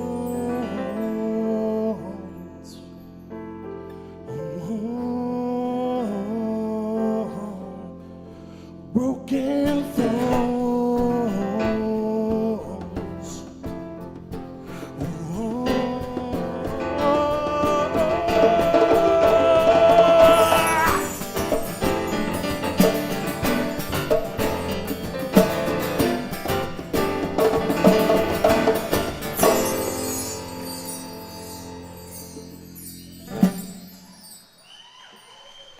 Thank you very much, folks. So that's the title track of my newest EP there, and it's kind of fun playing this song with an actual group of musicians. You probably noticed that I have this kind of one-man band thing I'm doing, and almost every show I do is like that, and I have to admit it gets a little lonely sometimes. I'm pretty excited to be able to bring out these guys for this event. In fact, this might actually be like the first time we played together since last time we played at Skylight. Pretty close. Yeah, maybe. Pretty close. We're just going to say that. It might be second to last. Maybe second to last. We're going to say it was the last time, though, because that sounds more romantic. It does. It sounds like a more romantic situation. So here we go. It's the first time we actually hearing these guys play with me in 2 years on the dot. Trust me, that's just nod your head and smile. Nod your head and smile. Okay, you know what's up. Nod your head and smile. There we go. We got this. To my left, by the way, this is Becky Reeser, everybody. Give it for Becky Reeser. And laying it down on the Jemmy Mr. Grima Harvey, everybody. Give it up. Oh, yeah. This next song we're going to play here, I wrote this song while sitting next to Lake Huron over the summertime. And it was one of those picture-perfect days where, when you're white and Caucasian like me, and you don't wear sunscreen because you're an idiot, you have evidence of that for months to come, that you didn't wear sunscreen that day. When I was wearing my tank top. There's no evidence right now because I'm wearing an actual shirt with sleeves. But, usually when I'm wearing my tank top, there'd be nice clear evidence that I probably should have been wearing sunscreen this day, being someone who's very susceptible to excessive amounts of vitamin D. But just imagine the most picturesque view you can imagine when you're looking over Lake Huron, one of the 5 Great Lakes of Ontario, and you can just see the curvature in the horizon, the absolute pristine water. It got me thinking a lot about how precious water of a resource is in the world. And I'm not sure how much everyone pays attention to the news of Canada, but just this past week, there's a group from the Chippewas of the Thames River who actually brought something to Supreme Court against Enbridge, the big oil giant there. And unfortunately, they lost the case trying to protect native lands, which also protects the water supplies in the process. So we really have to think about the impact that every decision we make is going to have when it comes to water supplies. And it's definitely disappointing to hear that, these 7 judges, who I should point out were all old white people, were basically making the decisions that affect all Canadians, especially Canadians that were here before, European Canadians were. So definitely think about that as moving forward in our lives. Either way, this song is in celebration of the beauty that nature produces for us. And the song following is another song about water, also written while next to a lake, but also about the power that water has. So this first one's called Perfection, and the song that follows is called Storm. Enjoy.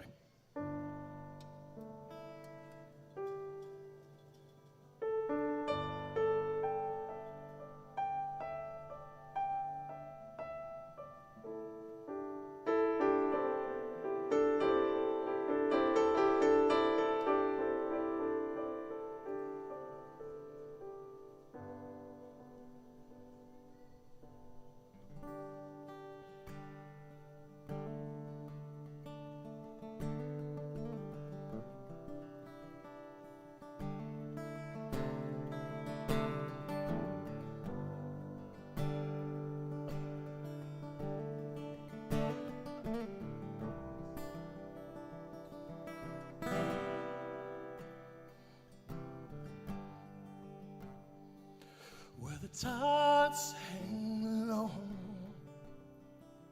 and the words are snow. I can't think of any other place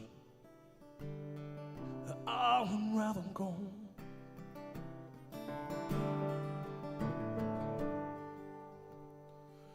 When my mind is weary and my thoughts are they are dreary, I need to escape the world and find peace in this journey.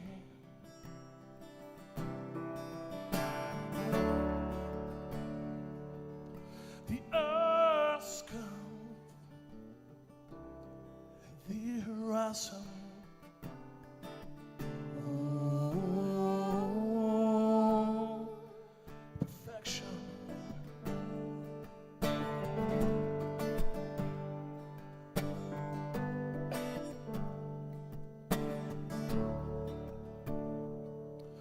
The breeze and the water on the sun's reflection. Oh, perfection.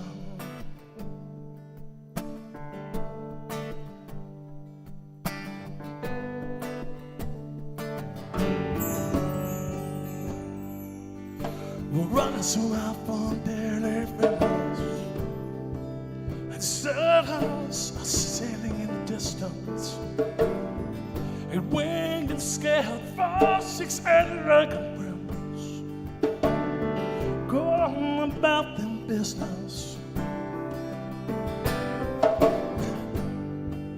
I place my feet into the sandy mud, oh, and step off into the shallow flood. I reach down, got my hand, and drink a small sip of lifeblood.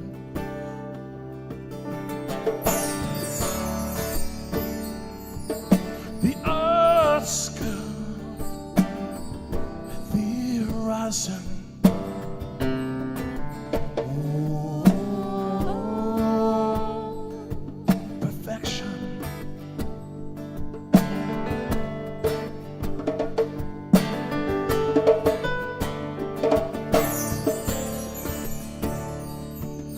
The breeze and the water, oh, the sun's reflection. Oh, perfection.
And the water, the sun's reflection.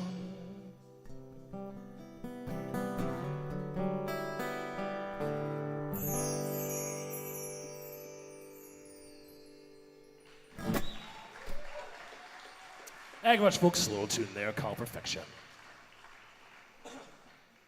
I'll mention my voice sounds a little rough. Believe it or not, that's actually not how I normally sound. I had a really nice throat infection this past week that just killed me for a few days there. Not literally, I mean, I'm still here on stage, obviously breathing, not some sort of undead creature of the night or anything like that. Although it is the evening, so I suppose if it was to be the time that it'd be an undead creature of the night, now is the time to be it. But anyways, back on topic. Kate Reed, who's coming up after me, I believe, she gave me this package of Bentacil throat lozenges, which I'm going to have to say this is the best throat lozenge I've ever used. So you can consider this set sponsored both by Kate Reed and by Bentacil. So thank you, Kate, wherever you are.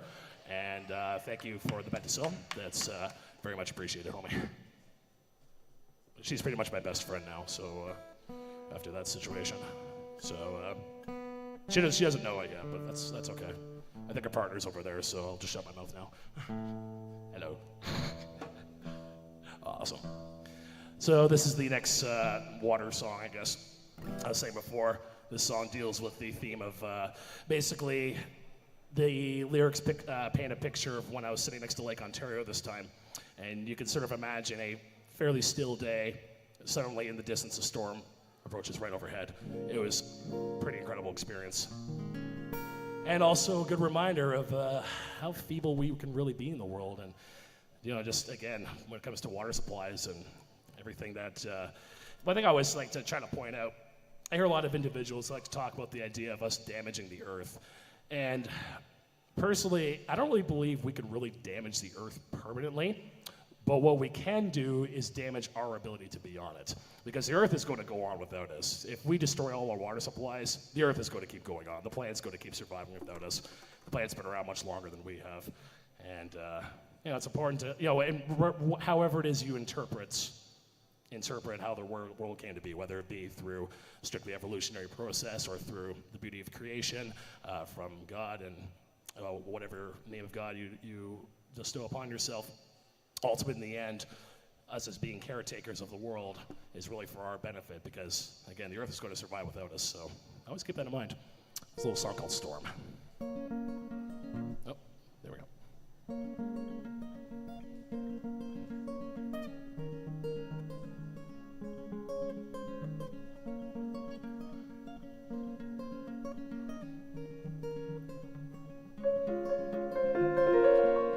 Resting on a stony bench, the water still apace. The rain falls stronger, stronger. While the horizon grows dimmer. The time comes. 100 feet from the ground. Hands outstretched, reaching way on down.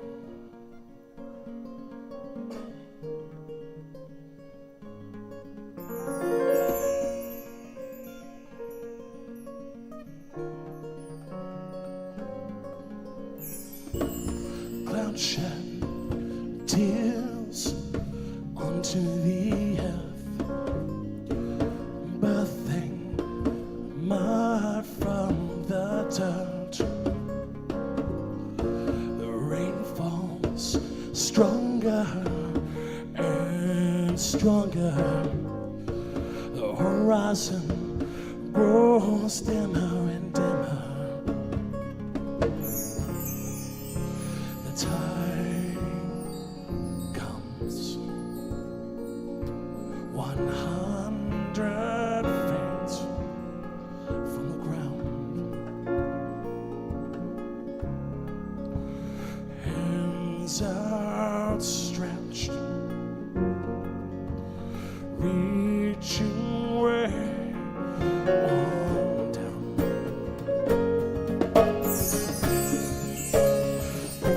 Opens wide, collides into the mound, grabs the walls, got so crispy off leaves.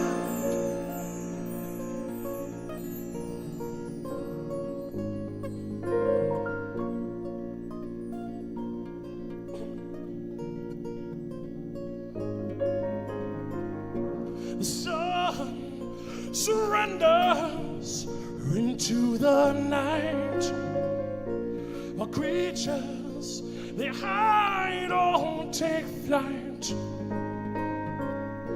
And the eye, it watches, and here we come.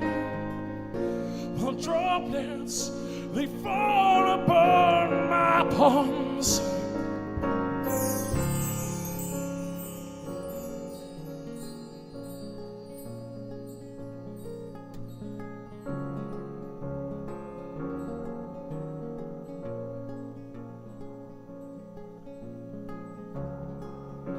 The tide comes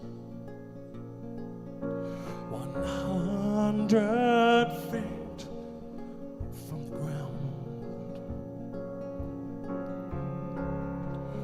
Hands outstretched, reaching way on down.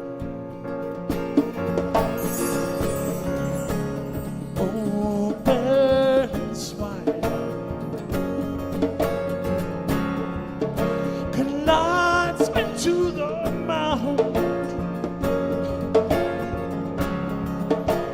grabs the walls, got to please make earth resound, got to please make earth resound, got to please make earth resound.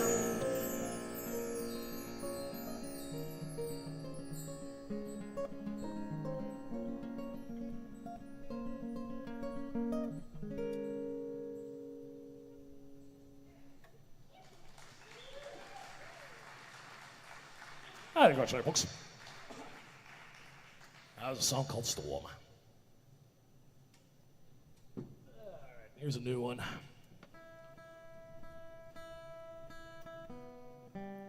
This song is basically about armchair activism. You know what I mean when I say armchair activism? It's basically when your activism includes going on Facebook and sharing this post for like 1,000 prayers for some stock image of someone in a hospital. It's that kind of idea there. It's basically, it's just, it's so much pressure put under you for doing such lifeless things in the world, This song kind of is a commentary about the idea of feeling too pressured, I guess, to go into the world and actually trying to make a difference. And the reality is, if we look around at a lot of the people around us, think about all the experiences of those who are marginalized in a lot of situations, especially someone like myself. Look, I mean, I'm a white Canadian guy. Like, I don't think life gets much easier than someone like myself, if I have to be perfectly blunt, as far as, walking throughout the day-to-day life. I've never really had to walk around at night thinking myself that, someone's going to single me out as being some easy target. I've never had to walk outside and think to myself that my skin color is going to make someone feel comfortable around me or anything like that. And it's sad. It's a very sad commentary of the world that we still are experiencing this stuff here in 2017. So this song is basically just about, it's kind of a bit of a sarcastic twist on the whole idea of like, I can't make a difference and that type of stuff there. Yeah, you totally can if you decide you want to do so. If you feel like there's too many things around you that are preventing you from doing that, find something you're good at. Everyone is good at something. We can all do one thing. No one can do everything. That is true, but everyone can do one thing. So the song's kind of a look at that, I guess. The song's called Pressure. Enjoy.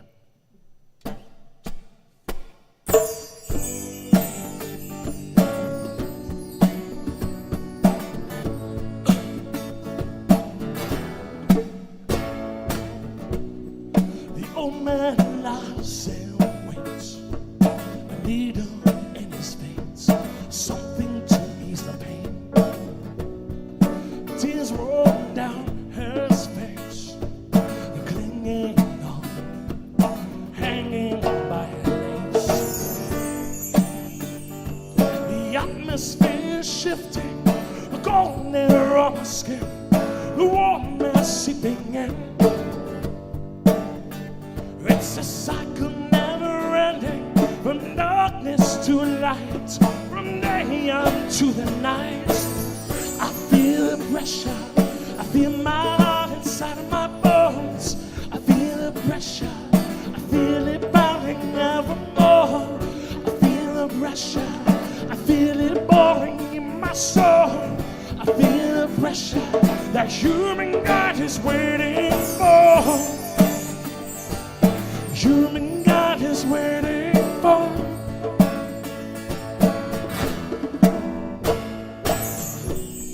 The stars begin to blink, shrouded by the overcast, motionless yet in sync. The mind wanders and overthinks. There's patchy pictures, desperate not to fade and sink. The atmosphere's shifting, the colder on the skin, warm air seeping in. It's a cycle never ending, from darkness to light, from day unto the night. I feel the pressure, I feel my heart inside of my bones. I feel the pressure, I feel it burning evermore. I feel the pressure, I feel it pouring in my soul. I feel the pressure the humankind is waiting for. Humankind is waiting for. Feel the pressure. Humankind is waiting for. Feel the pressure. Humankind is waiting for.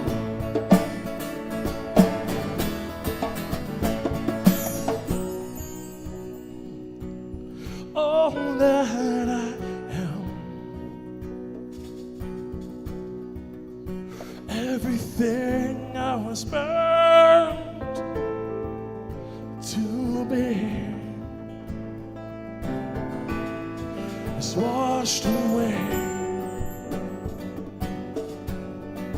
cleansed by the sea.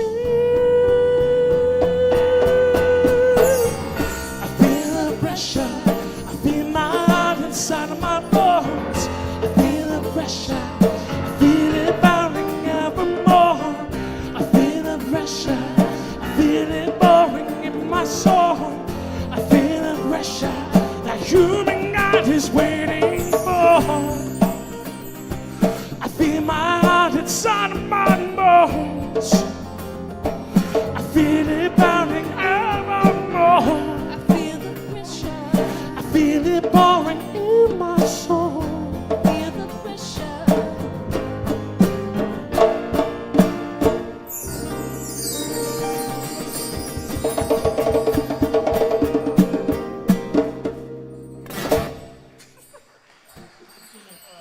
Green bar, everybody. Nice.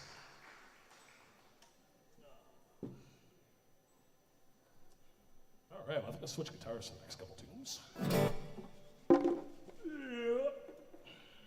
Here, we give them a little something.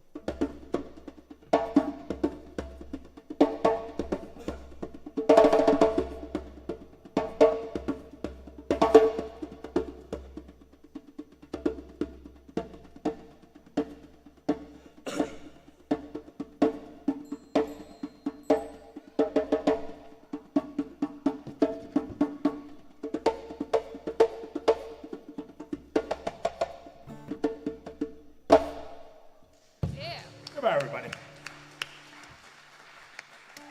I've known this gentleman for quite a few years now, and it's always a treat playing with him. Now, Becky, you do that. Huh? No, you do it, but Grima did. Now I do what Grima did. Yes. Becky Reeser, everybody. I was kind of hoping it'd be, I don't know. Yeah, it was raw. We'll put it that way. It was raw. There was a lot of emotion there. All that Mennonite aggression. It's gotta go somewhere.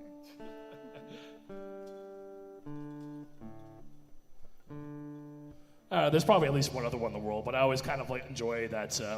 On my right I have Rastafari, and on my left I have a Mennonite. It's just such a nice, perfect. It's a perfect balance of culture, just in my mind there. Everything I like about everybody, Rastafari with their absolutely impeccable sense of peace and love, and Mennonites with pretty much exactly the same thing, with more potlucks though.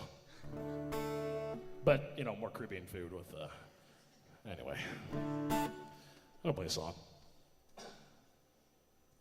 This is a brand new one. Never actually played this one before, so you guys are the lucky ones that get to hear it.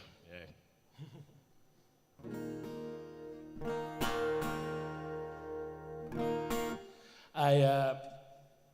I was thinking a little bit about the whole idea of regret when I wrote this one here, and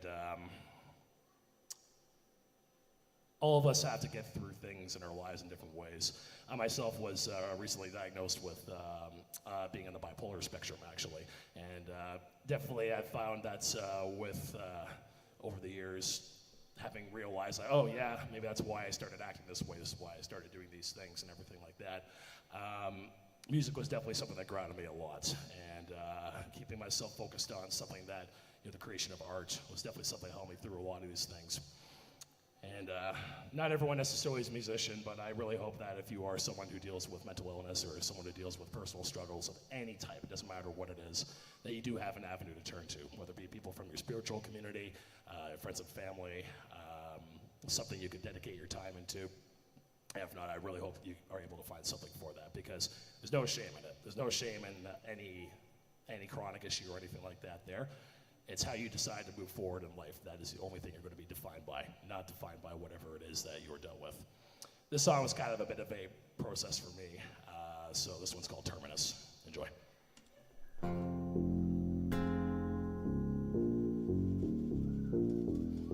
Okay, I think it's all the right notes. Yeah, the first time playing, we'll see what happens.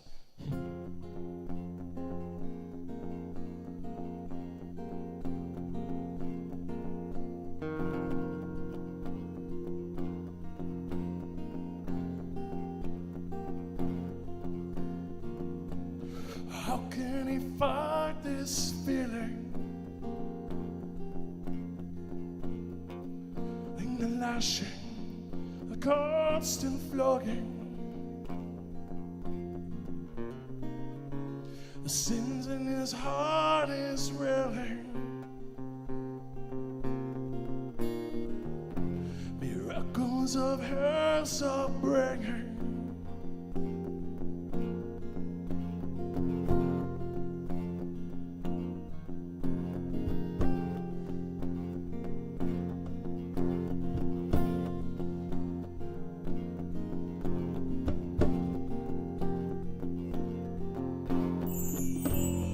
Desperate cries, they're constrained. As his mouth is muzzled and his body's put in chains. The thorn and oppressor engulfed in flames, burning with vengeance and desires unrestrained.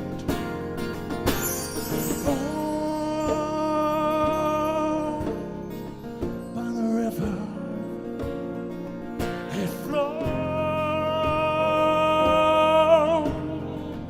from the river, submerged in the river,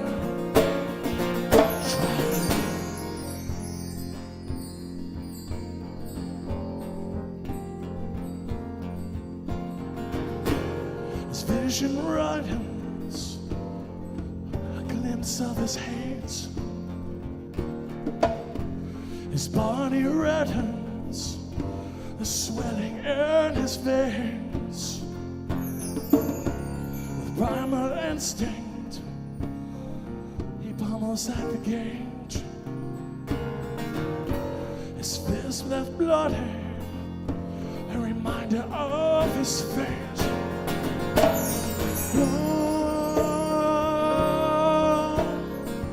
From the river, it flowed from the river, submerged in the river, drowning.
he fight this feeling?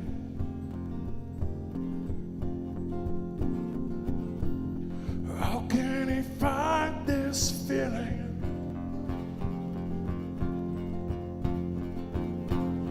How can he fight this feeling?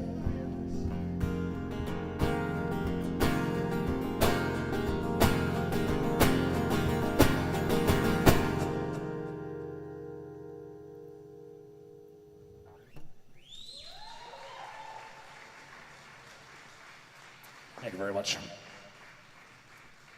Whew. All right, got that one out of the way. Yikes. Or that one a few months ago, and I'm like, oh, that's going to be an interesting one to play live. And then 2 days ago at rehearsal, I thought, hey, let's play this one, guys. And I think I didn't sleep that night. So there we go. We're going to do another song. Another couple songs here for you guys. Thank you so much for listening in today. Again, my name is Sammy Duke, and we got Mr. Gary Mojave over here on the right, and Ms. Becky Reese over here on the left. And this song here is called "What You Leave Behind," and it is a tribute to legacy, the idea of what people are going to remember you as you fade away into some corporeal realm in the afterlife. I write very, very nice songs, I guess you could say. A lot of stuff about life and dying. So this is a song that I guess talks about that. Because let's be real, there's one thing that we can all assume we're probably going to do one day. It's dying. The other thing assumes they're probably going to pay taxes, but that's okay. Helps pay for our energy bills, and let's Howard and Howard run all these fancy sound equipment. By the way, give it up for our sound guys and our technical lead here tonight, folks. Oh yeah. And heads up as well, if you like what you're hearing here tonight. I do have CDs and shirts and stuff. There's a few over there. I'm also going to be back tomorrow over at the Agriplex doing a solo set, actually, at 12:45. So these guys won't be with me that day, but I'll be instead in my usual lonely state of being a one-man band on stage. So, if you'd like to come keep me company, it's always a little more fun that way there. So there we go. So this one's called "What You Leave Behind," and we'll do one more after that. So here we go. This one features Becky Reese.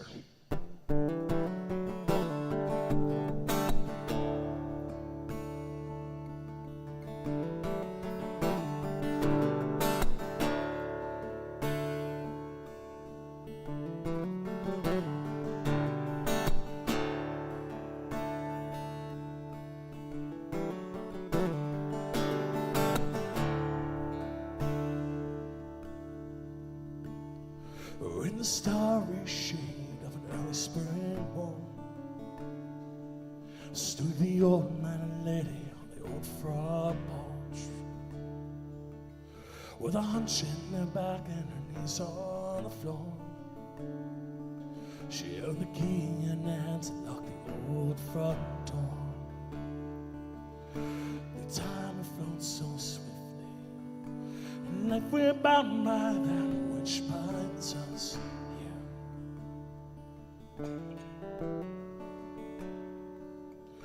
We move past them so quickly.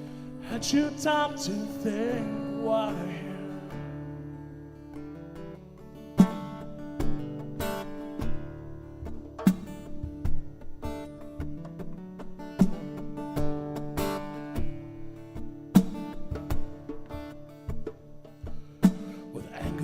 Eyes and hurt upon his face. He said he was the devil and the devil was praised. When they took to heart what the good book states, now he's running from his past and the past is kept afraid. Time we flow so swiftly, and if we're bound by that wish binds us.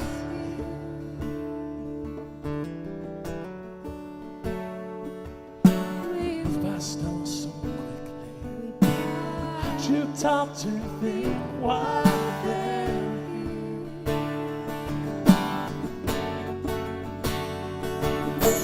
Time flows so swiftly, we're bound by that which binds us here.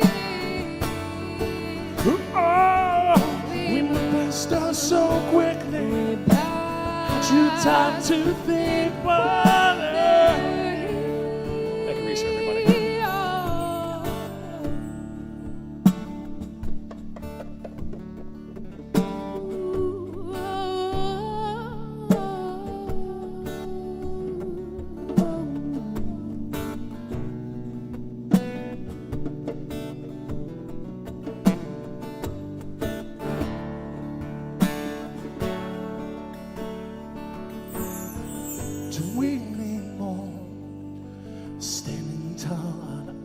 our reflections.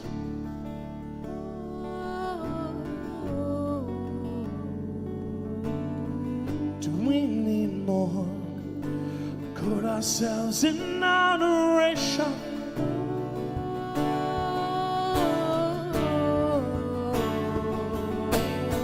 Do we need more? Because the world through our actions. We need more.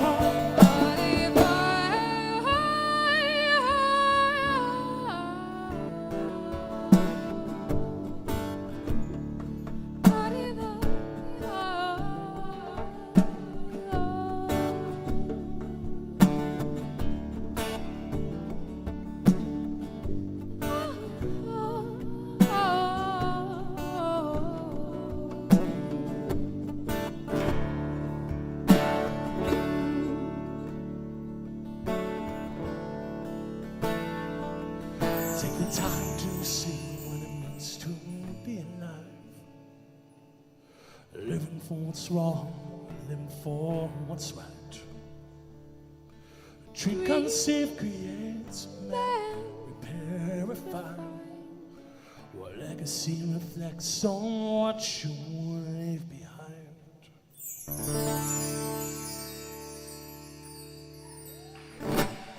Thank you very much, folks. Well, we got one more song left tonight here.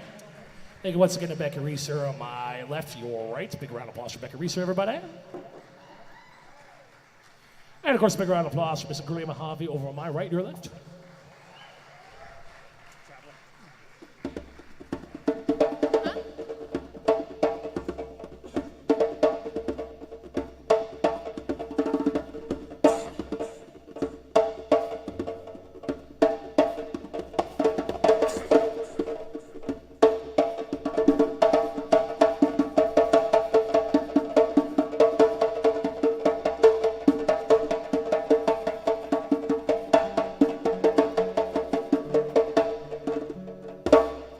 Goodbye, everybody. If you're lucky enough to join his drum circle a little earlier today, you were lucky enough to do that. If you weren't lucky enough to do that, well, you missed out. Sorry about that. Also, thank once again to Kate Reed for the Bentacil. Yes, that's you in the back, my friend. You and I are best friends now. You don't know it, but we are. And she dyed her hair earlier, by the way. And I'm wearing kind of a purplish shirt, which is rare for me. I usually wear nothing but like black sleeveless shirts. And yeah, she actually dyed her hair kind of a purplish color. At least that's what she tells me. I'm actually pretty colorblind, so honestly, she could probably tell me she colored it like green, and I'd be like, yeah, it's a nice shade of green. Or like orange, and I'd be like, yeah, brilliant sunlight orange. It's the perfect color. So we'll do one more song here, guys, and this one here is another one off my EP. It's available over on the table there, and it's also going to be available all throughout the weekend over at the little bookstore there. I also have lots of different shirts. Help me clear out some of my t-shirts. I sell almost all my hoodies, interestingly enough, but my t-shirts are there. So, like, if you like convince someone who's working that like you can only afford this much for a t-shirt, you know, honestly, just try to convince them, and I'll probably take that money. I don't even care. That in mind, I do have a slew of hoodies coming in tomorrow too. So if you like sweaters, there you go. Metalheads unite, hip hop people unite. There we go. All right, this song's called "The Traveler," and it's 5 verses, and each verse basically represents the 5 stages of the Kubler-Ross model of grief. So you have denial, you have anger, you have bartering, you have depression, and finally you have acceptance. And honestly, are there any fans of Nintendo 64 around here? Yes, one. A couple over there too. I pretty much wrote this song while reading an article about Majora's Mask, the video game. I'm not even kidding. Apparently that game has references to the Kubler-Ross model of grief. So I basically wrote that while reading about a video game on Wikipedia. So, you ever need songwriting inspiration? 90s Nintendo 64 games, Wikipedia articles about them. Apparently that's how you do it. Yeah. The one shallow applause. Yeah, good times. Anyway, enjoy, folks. Thanks again. Gary's up next, and can't wait to hear her blow the stage apart. It's going to be awesome. See you guys tomorrow at 12:45 at the Agriplex.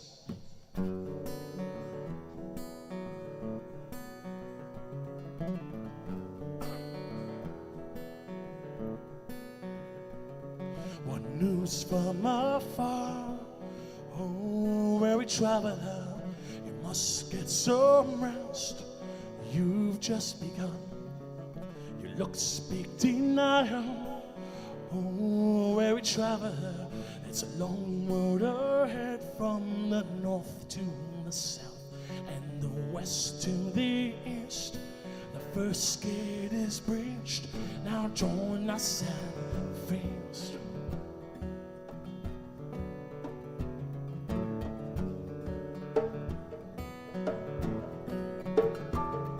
It's lonely and dim. Oh, weary traveler, you're only enraged as you feel alone. Now lay down your weapons. Oh, weary traveler, it's still a ways yet from the north to the south and the west to the east. The second gate is breached. Now join us at the feast.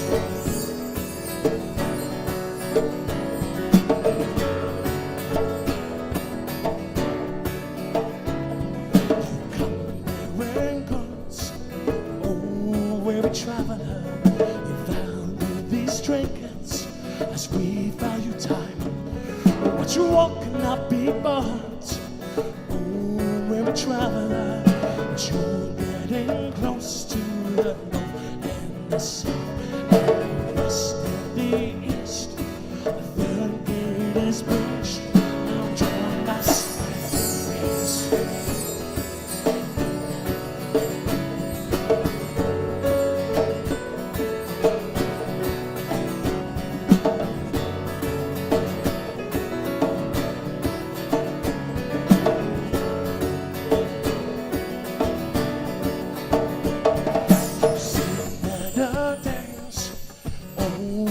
Traveler, your gaze is withdrawn and your lips speak no words. So lift up your eyes. Oh, weary traveler, the sunset to rise on the north and the south and the west and the east. The fourth gate is breached. Now join us at the feast.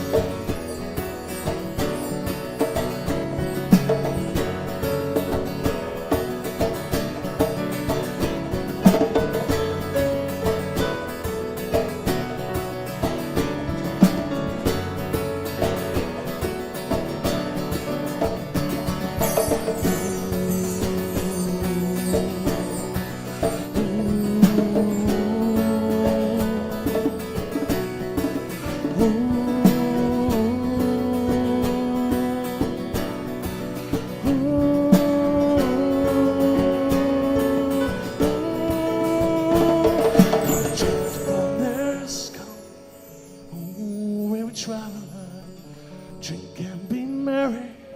Your voyage is done. It's been a long journey. Oh, weary traveler, young home at last to the north and the south and the west and the east. The last gate is breached. Now lay here and peace.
Gary is up next. I'll see you tomorrow at 12:45 at the Agriplex if you're around. Skylight, peace out. We'll see you guys very soon.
Well, hello, everyone. Good evening. Kate just stepped outside a few minutes ago, and she said, I want to go out and say hi to this guy. That's what I heard. But what she actually said was, I want to say hi to the sky. So that's the kind of person Kate is, and you don't want to miss that. So I'm inviting you right now to move forward to the front. Let's fill up these empty chairs in the front. You want to be as close as possible. And this is not church where you have your usual pew, so come on forward. Thank you. So it is my great privilege to be able to welcome Kate Reid back to Skylight. She was here in 2015 and made an impression on us, and we are thrilled that she is back. She isn't wearing a hat, but she does wear many. She is a singer-songwriter, she is a musical activist, and she's also doing a PhD at OISE in collaborative songwriting. So that's just some of the things that Kate does. She grew up not far from here on a farm outside of Ayr, and while she was there, it was songwriting that helped her to understand and make sense of who she truly was. And that's what Skylight is all about, is being who you truly are. And so it is my privilege to welcome Kate Reid this evening. Thank you so much. Hi, everybody. How are you tonight? I'm so glad you moved up. This is exciting. So I have about 45 minutes, I think, or 50 minutes or so. Oh, my goodness. A grand entrance. How are you doing so far at Skylight here? Who's here for the first time? Oh, amazing. So quite a few. Who's here for the second time? And the third time? Amazing. That's so good. That's very cool. So I'm going to sing you some songs. Surprise. Thank you so much, Harold, for the awesome sound. Okay. This one's about, it's called Uncharted Territory. It's kind of about doing what you want, regardless of what other people say. Hope you enjoy it.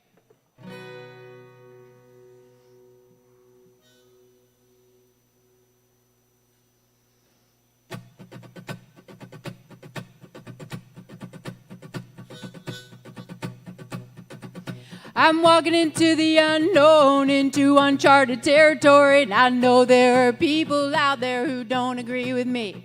'Cause I sing about who I am, and it's a shame that that's so hard for them. But I've been putting in time dreaming, and I got something different in mind. I just hope that I'm not ahead of my time. You see, I want to burst these floodgates open on this soulless river, and I'm a pretty good swimmer, but I've been swimming upstream for far too long, yeah.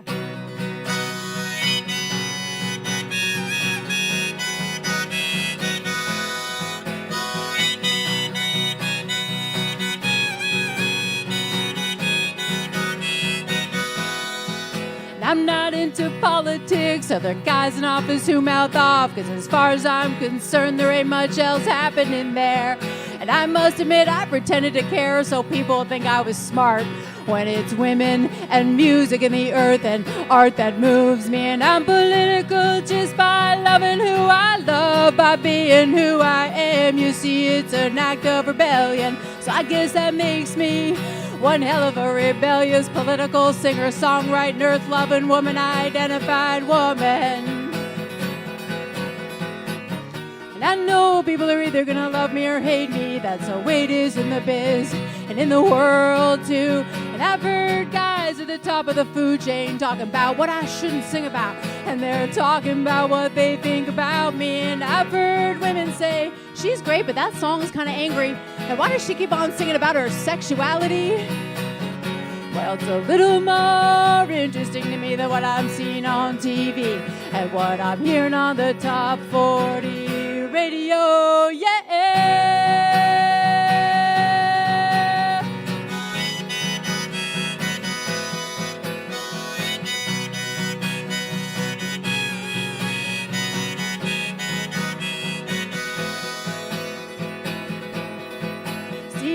woman who survived a lifetime of violence and lies at the hands of my family and the patriarchy, and it nearly killed me, and silence was my only friend. Until now, my guitar and my pen and my voice are my companions, and where these songs come from sometimes or how, I don't know. 'Cause I'm singing words I wrote years ago, and they're just starting to make sense to me now. And there are parts of me that have to die so that I can make room for becoming more alive. And I have wished that if I cried enough, my tears would subside and this fear in me would disappear. And I have looked in the mirror, hoping to see someone else, hoping these lines on my face will have been erased. But I have finally reached the place where I won't erase myself, and I won't let anyone else, no, no.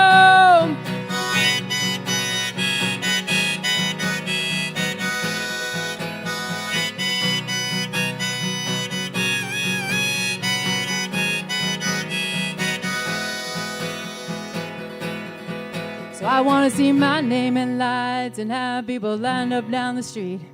And I want to fill every seat in the house. And I want to be back by an orchestra with standing room only at the door, yeah. So who cares if I'm a lesbian? I didn't mean for it to happen. I think I just caught her while standing in line at the bank the other day. So let's make a deal here. You don't make like you're straight in front of me, and I won't rub it in your face that I'm queer. So in case you haven't got it yet, I got something to say. It's my time to say it, and I'm not acquiescent, and I'm done with being complacent. So consider yourself warned, because I'm just warming up. And when people who live 3,000 miles away tell me that my music makes their day and my words make their heart sing, well, I know in my soul I'm doing the right thing. I'm doing the right thing.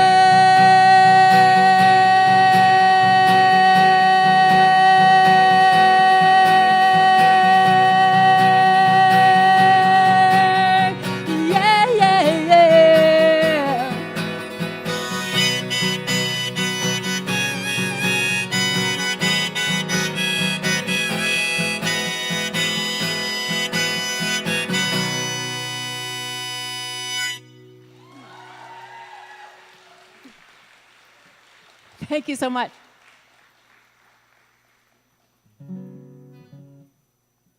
Woo! I'm out of breath. So fun. Where's my D harmonica? Here it is. Okay. The sky is beautiful tonight. Did you see it? I love that. So I just moved.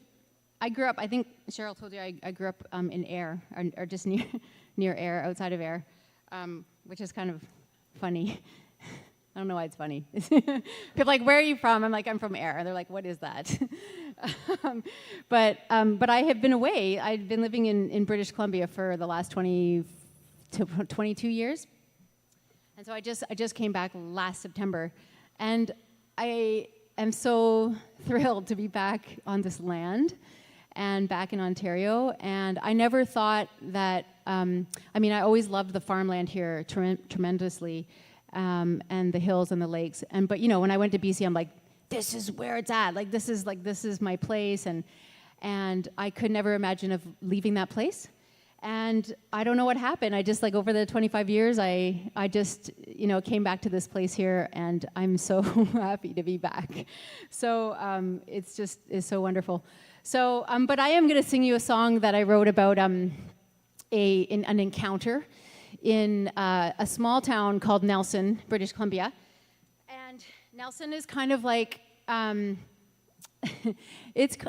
think it's kind of what you maybe consider like a small version of Guelph, maybe, kind of like hippie-ish, lots of music stuff happening, I don't know, just a really sort of artsy community kind of place. but way smaller. And when I moved out to BC years ago in the 90s, I was like just trying to figure out like who I was and coming to terms with my sexuality. And so I was in Vancouver for the first 2 years, and then I just needed to leave there. And so I'd heard about this really cool town, Nelson, in the Kootenays, which is a beautiful, the southeastern corner of British Columbia. It's very mountainous and it's lovely, and I needed to get out of the city. And I also heard that Nelson had a lot of lesbians living there. And so I just decided that I would kind of move into that area and see what I could make for myself there. So this is a song about moving into the Kootenays and trying to pick up chicks at the health food store.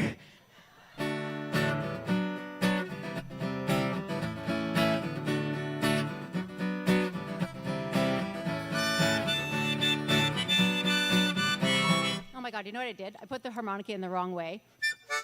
There we go. That's so much better because I can't do it backwards. I can do some cool stuff, but I can't do that.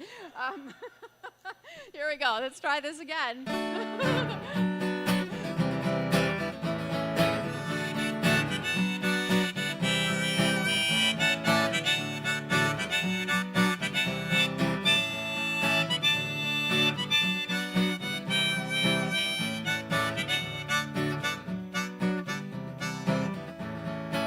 I came out to the mountains, the big city lights were behind me. It was just me and my wounded heart, driving down the highway to freedom. So when I first pulled into Nelson, I couldn't believe my eyes. There were all these hippies and little kids and freaks hanging around, yeah. And the heartbeat of this old town is a strip called Baker Street. And my stomach was empty, so I started looking around to find something to eat, yeah. But I didn't have much money, a little loose change in my pocket, when suddenly I found myself in front of the Kootenay Co-op health food store, yeah. So I walked in through those automatic sliding glass doors, yeah. Yeah, they opened for me like I was someone real important. And suddenly I was in a dreamlike haze, and my mouth fell open wide. Well, forget my empty stomach, 'cause my heart was pounding for co-op girls, co-op girls, co-op girls, co-op girls, co-op girls, co-op girls, co-op girls, yeah, co-op girls, co-op girls. Like, totally just... That has never happened to me before, ever, on stage. Like, it just exploded out of there. Did you see that? Like, what happened? I put it in wrong, and then I put it in wrong again. Excuse me for a minute. What happened? Like, some crazy spiritual shit going on in here, I think. Okay, stay. So it's all right. It's really good I have my lyrics up here because I would be totally lost. We're in the chorus, correct? Are you loving this or what? Like, are you so impressed? You're like, who is this person? Oh yeah, she's the professional musician, yeah. Co-op girls, co-op girls, co-op girls, co-op girls, co-op girls, co-op girls, co-op girls, yeah, co-op girls, co-op girls. Some of the cutest women in Nelson were co-op girls, yeah. Here we go. So where do I start, I said to myself. I mean, there were produce girls and deli girls and even herbal supplement consultant girls. So I kept it fairly simple, and I picked up something from the deli. And I was feeling a little more hopeful about myself when the deli goddess smiled at me. Oh, yeah. So I marched up to the woman at the till, and she asked me for my number. And even though I thought she was a little forward, I said 3570126. And I was thinking I had myself a date, but then she looked at me and said, honey, you must be new in town, 'cause I'm talking about your membership number. Cool, right? Oh God, I'm such an idiot. I said, I don't have a number. And then I looked down at my shoes and I hung my head in shame. And just when I thought my luck was done and I was planning my escape, she asked if I wanted to be a member. And I looked up into her big brown eyes and said, co-op girl, co-op girl. Oh yes, I want to be a member. Co-op girl, just tell me where to sign. Co-op girl, yeah. Oh yes, I want to be a member. Co-op girl, just tell me where to sign, yeah.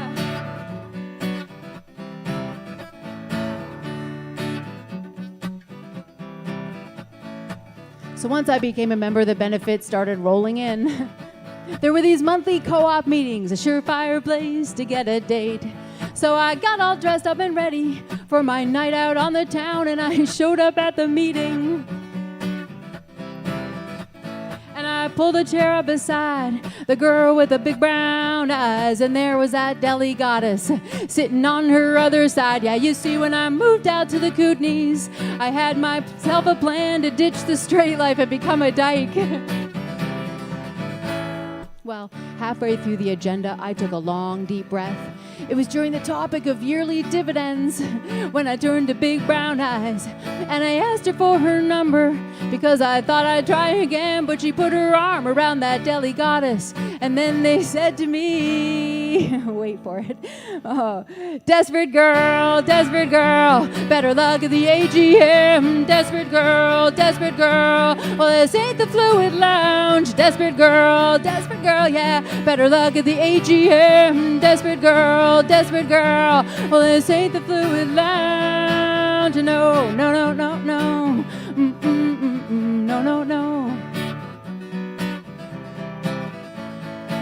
So I found out that they got this thing called the 10% monthly membership discount. It's kind of like customer appreciation. Well, I'd like to find out what that's really all about. I mean, I could always use a little more appreciation in my life. Co-op girls, I need some appreciation. Co-op girls, just punch in 6411. Co-op girls, yeah, I need some appreciation. Co-op girls, just punch in 6411. Co-op girls, yeah, co-op girls, yeah. Co-op girls, yeah, co-op girls. Some of the cutest women in Nelson were co-op girls, yeah.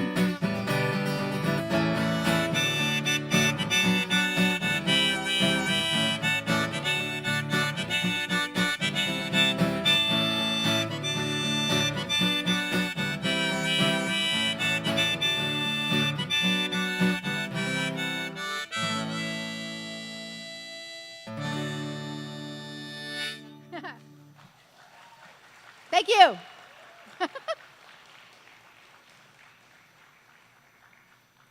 Well, we made it through that one, okay? I want to sing you a brand new song. It's not on any of my albums, but I wanted to share it with you because I think it's important to think about. And since we're thinking about justice and social justice and diversity and all those kinds of wonderful things this weekend, I'm going to sing you this song. So just a little preamble about it.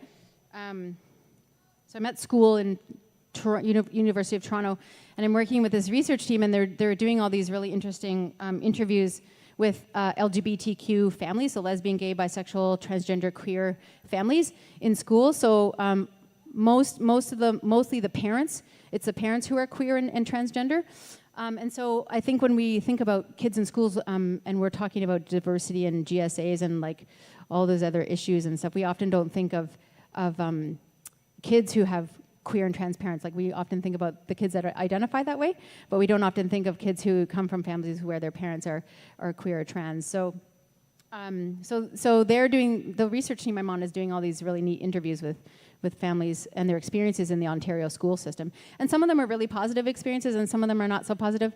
And so I've been commissioned to write some songs based on those interviews. And so I wrote this one last winter. And it just sort of touches on a bunch of the issues that some of the parents talked about in their interviews. And it's I think this is about the 4th time I played it in public, so I hope you like it, and hopefully there will be no mishaps. Like that harmonica, the mind of its own. I don't know if you can hear my guitar. Maybe Harold can turn it up a little bit because it's a finger picky song. Maybe a little. Thanks, Harold.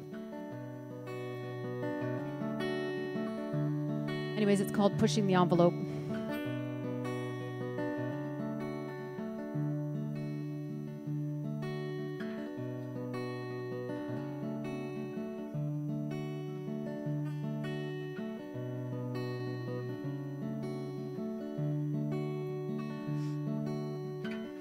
The same old question runs around in my mind. Should I speak or should I just keep quiet? As though I owe them some kind of disclosure or explanation every single time in every single situation.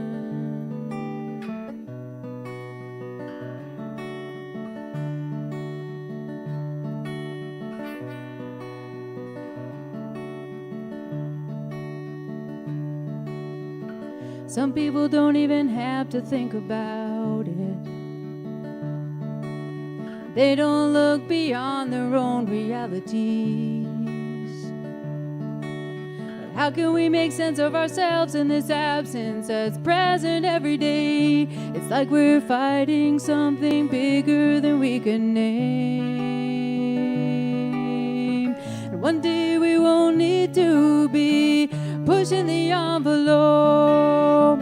We won't be represented by permission slips home. And it won't be trendy to advertise our families. And we won't be legitimized by posters on a wall.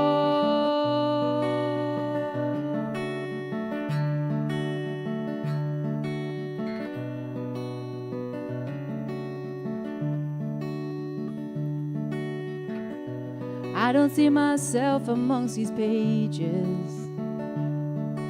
The people I love are nowhere to be found. So will someone please explain all this controversy around the word family? 'Cause I know that love and community can build lineage too. And one day we won't need to be pushing the envelope, and we won't be represented by permission slips home. And it won't be trendy to advertise our families. And we won't be legitimized by posters on a wall.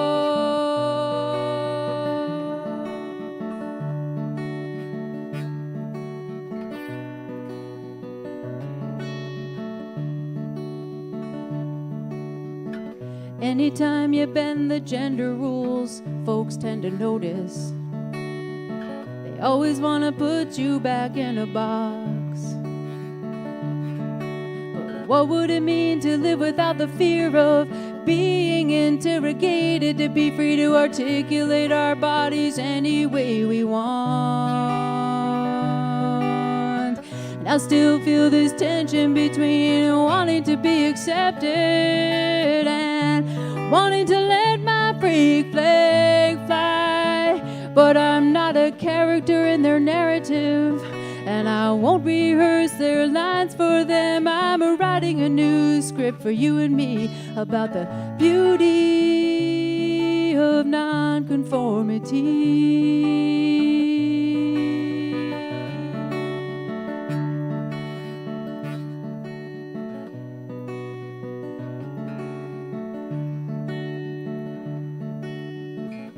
We weave ourselves into the fabric of this world, disrupting constructions of boy and girl and boy meets girl, changing language and policies, celebrating families, loved ones and identities. If we raise our voices strong, we shall overcome. One day we won't need to be pushing the envelope, and we won't be represented by permission slips home. And it won't be trendy to advertise our families, and we won't be legitimized by posters on the wall. One day we won't need to be pushing the envelope, no, no. We won't be represented by permission slips, oh. And it won't be trendy to advertise our families, and we won't be legitimized by posters on the wall.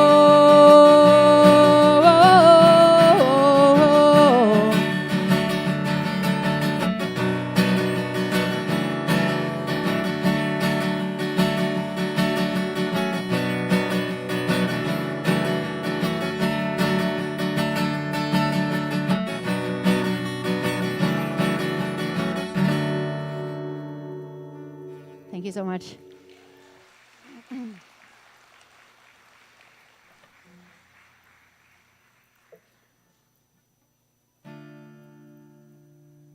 Little dancers.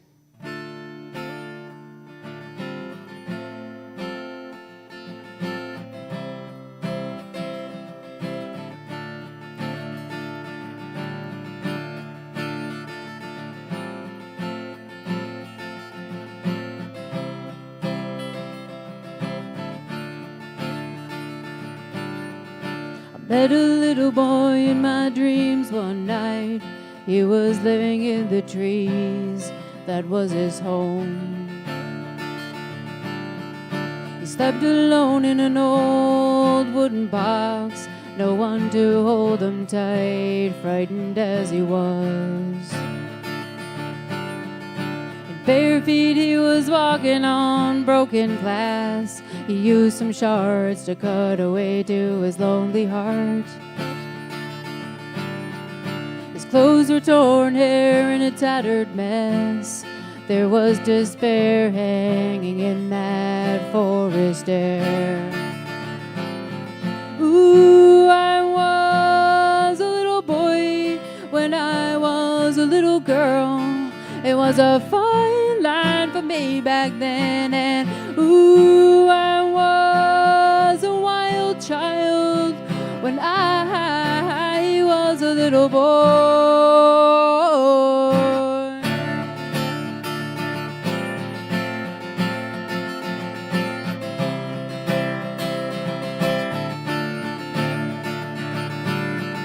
I grew into a tough girl anyway.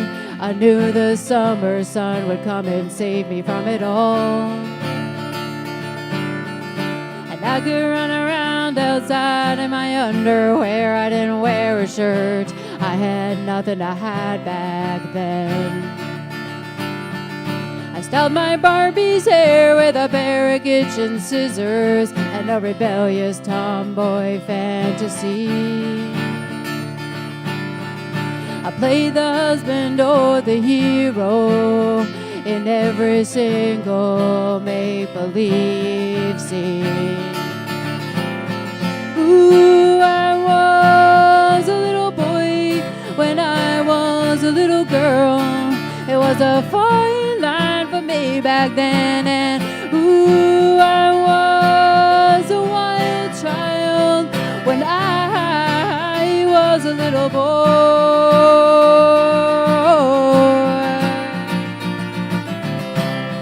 They say you can be whoever you want to be, with some restrictions on that, you see. Boys should be boys and girls should be girls, 'cause the world don't sit well with anyone in between. And when I was young, I was the son my father never had, and the daughter who tried to make up for all of that. Now that I'm older, I am the woman I want to be, with a little bit of boy living on in me. Ooh, I was a little boy when I was a little girl. It was a fine line for me back then, and ooh, I was a wild child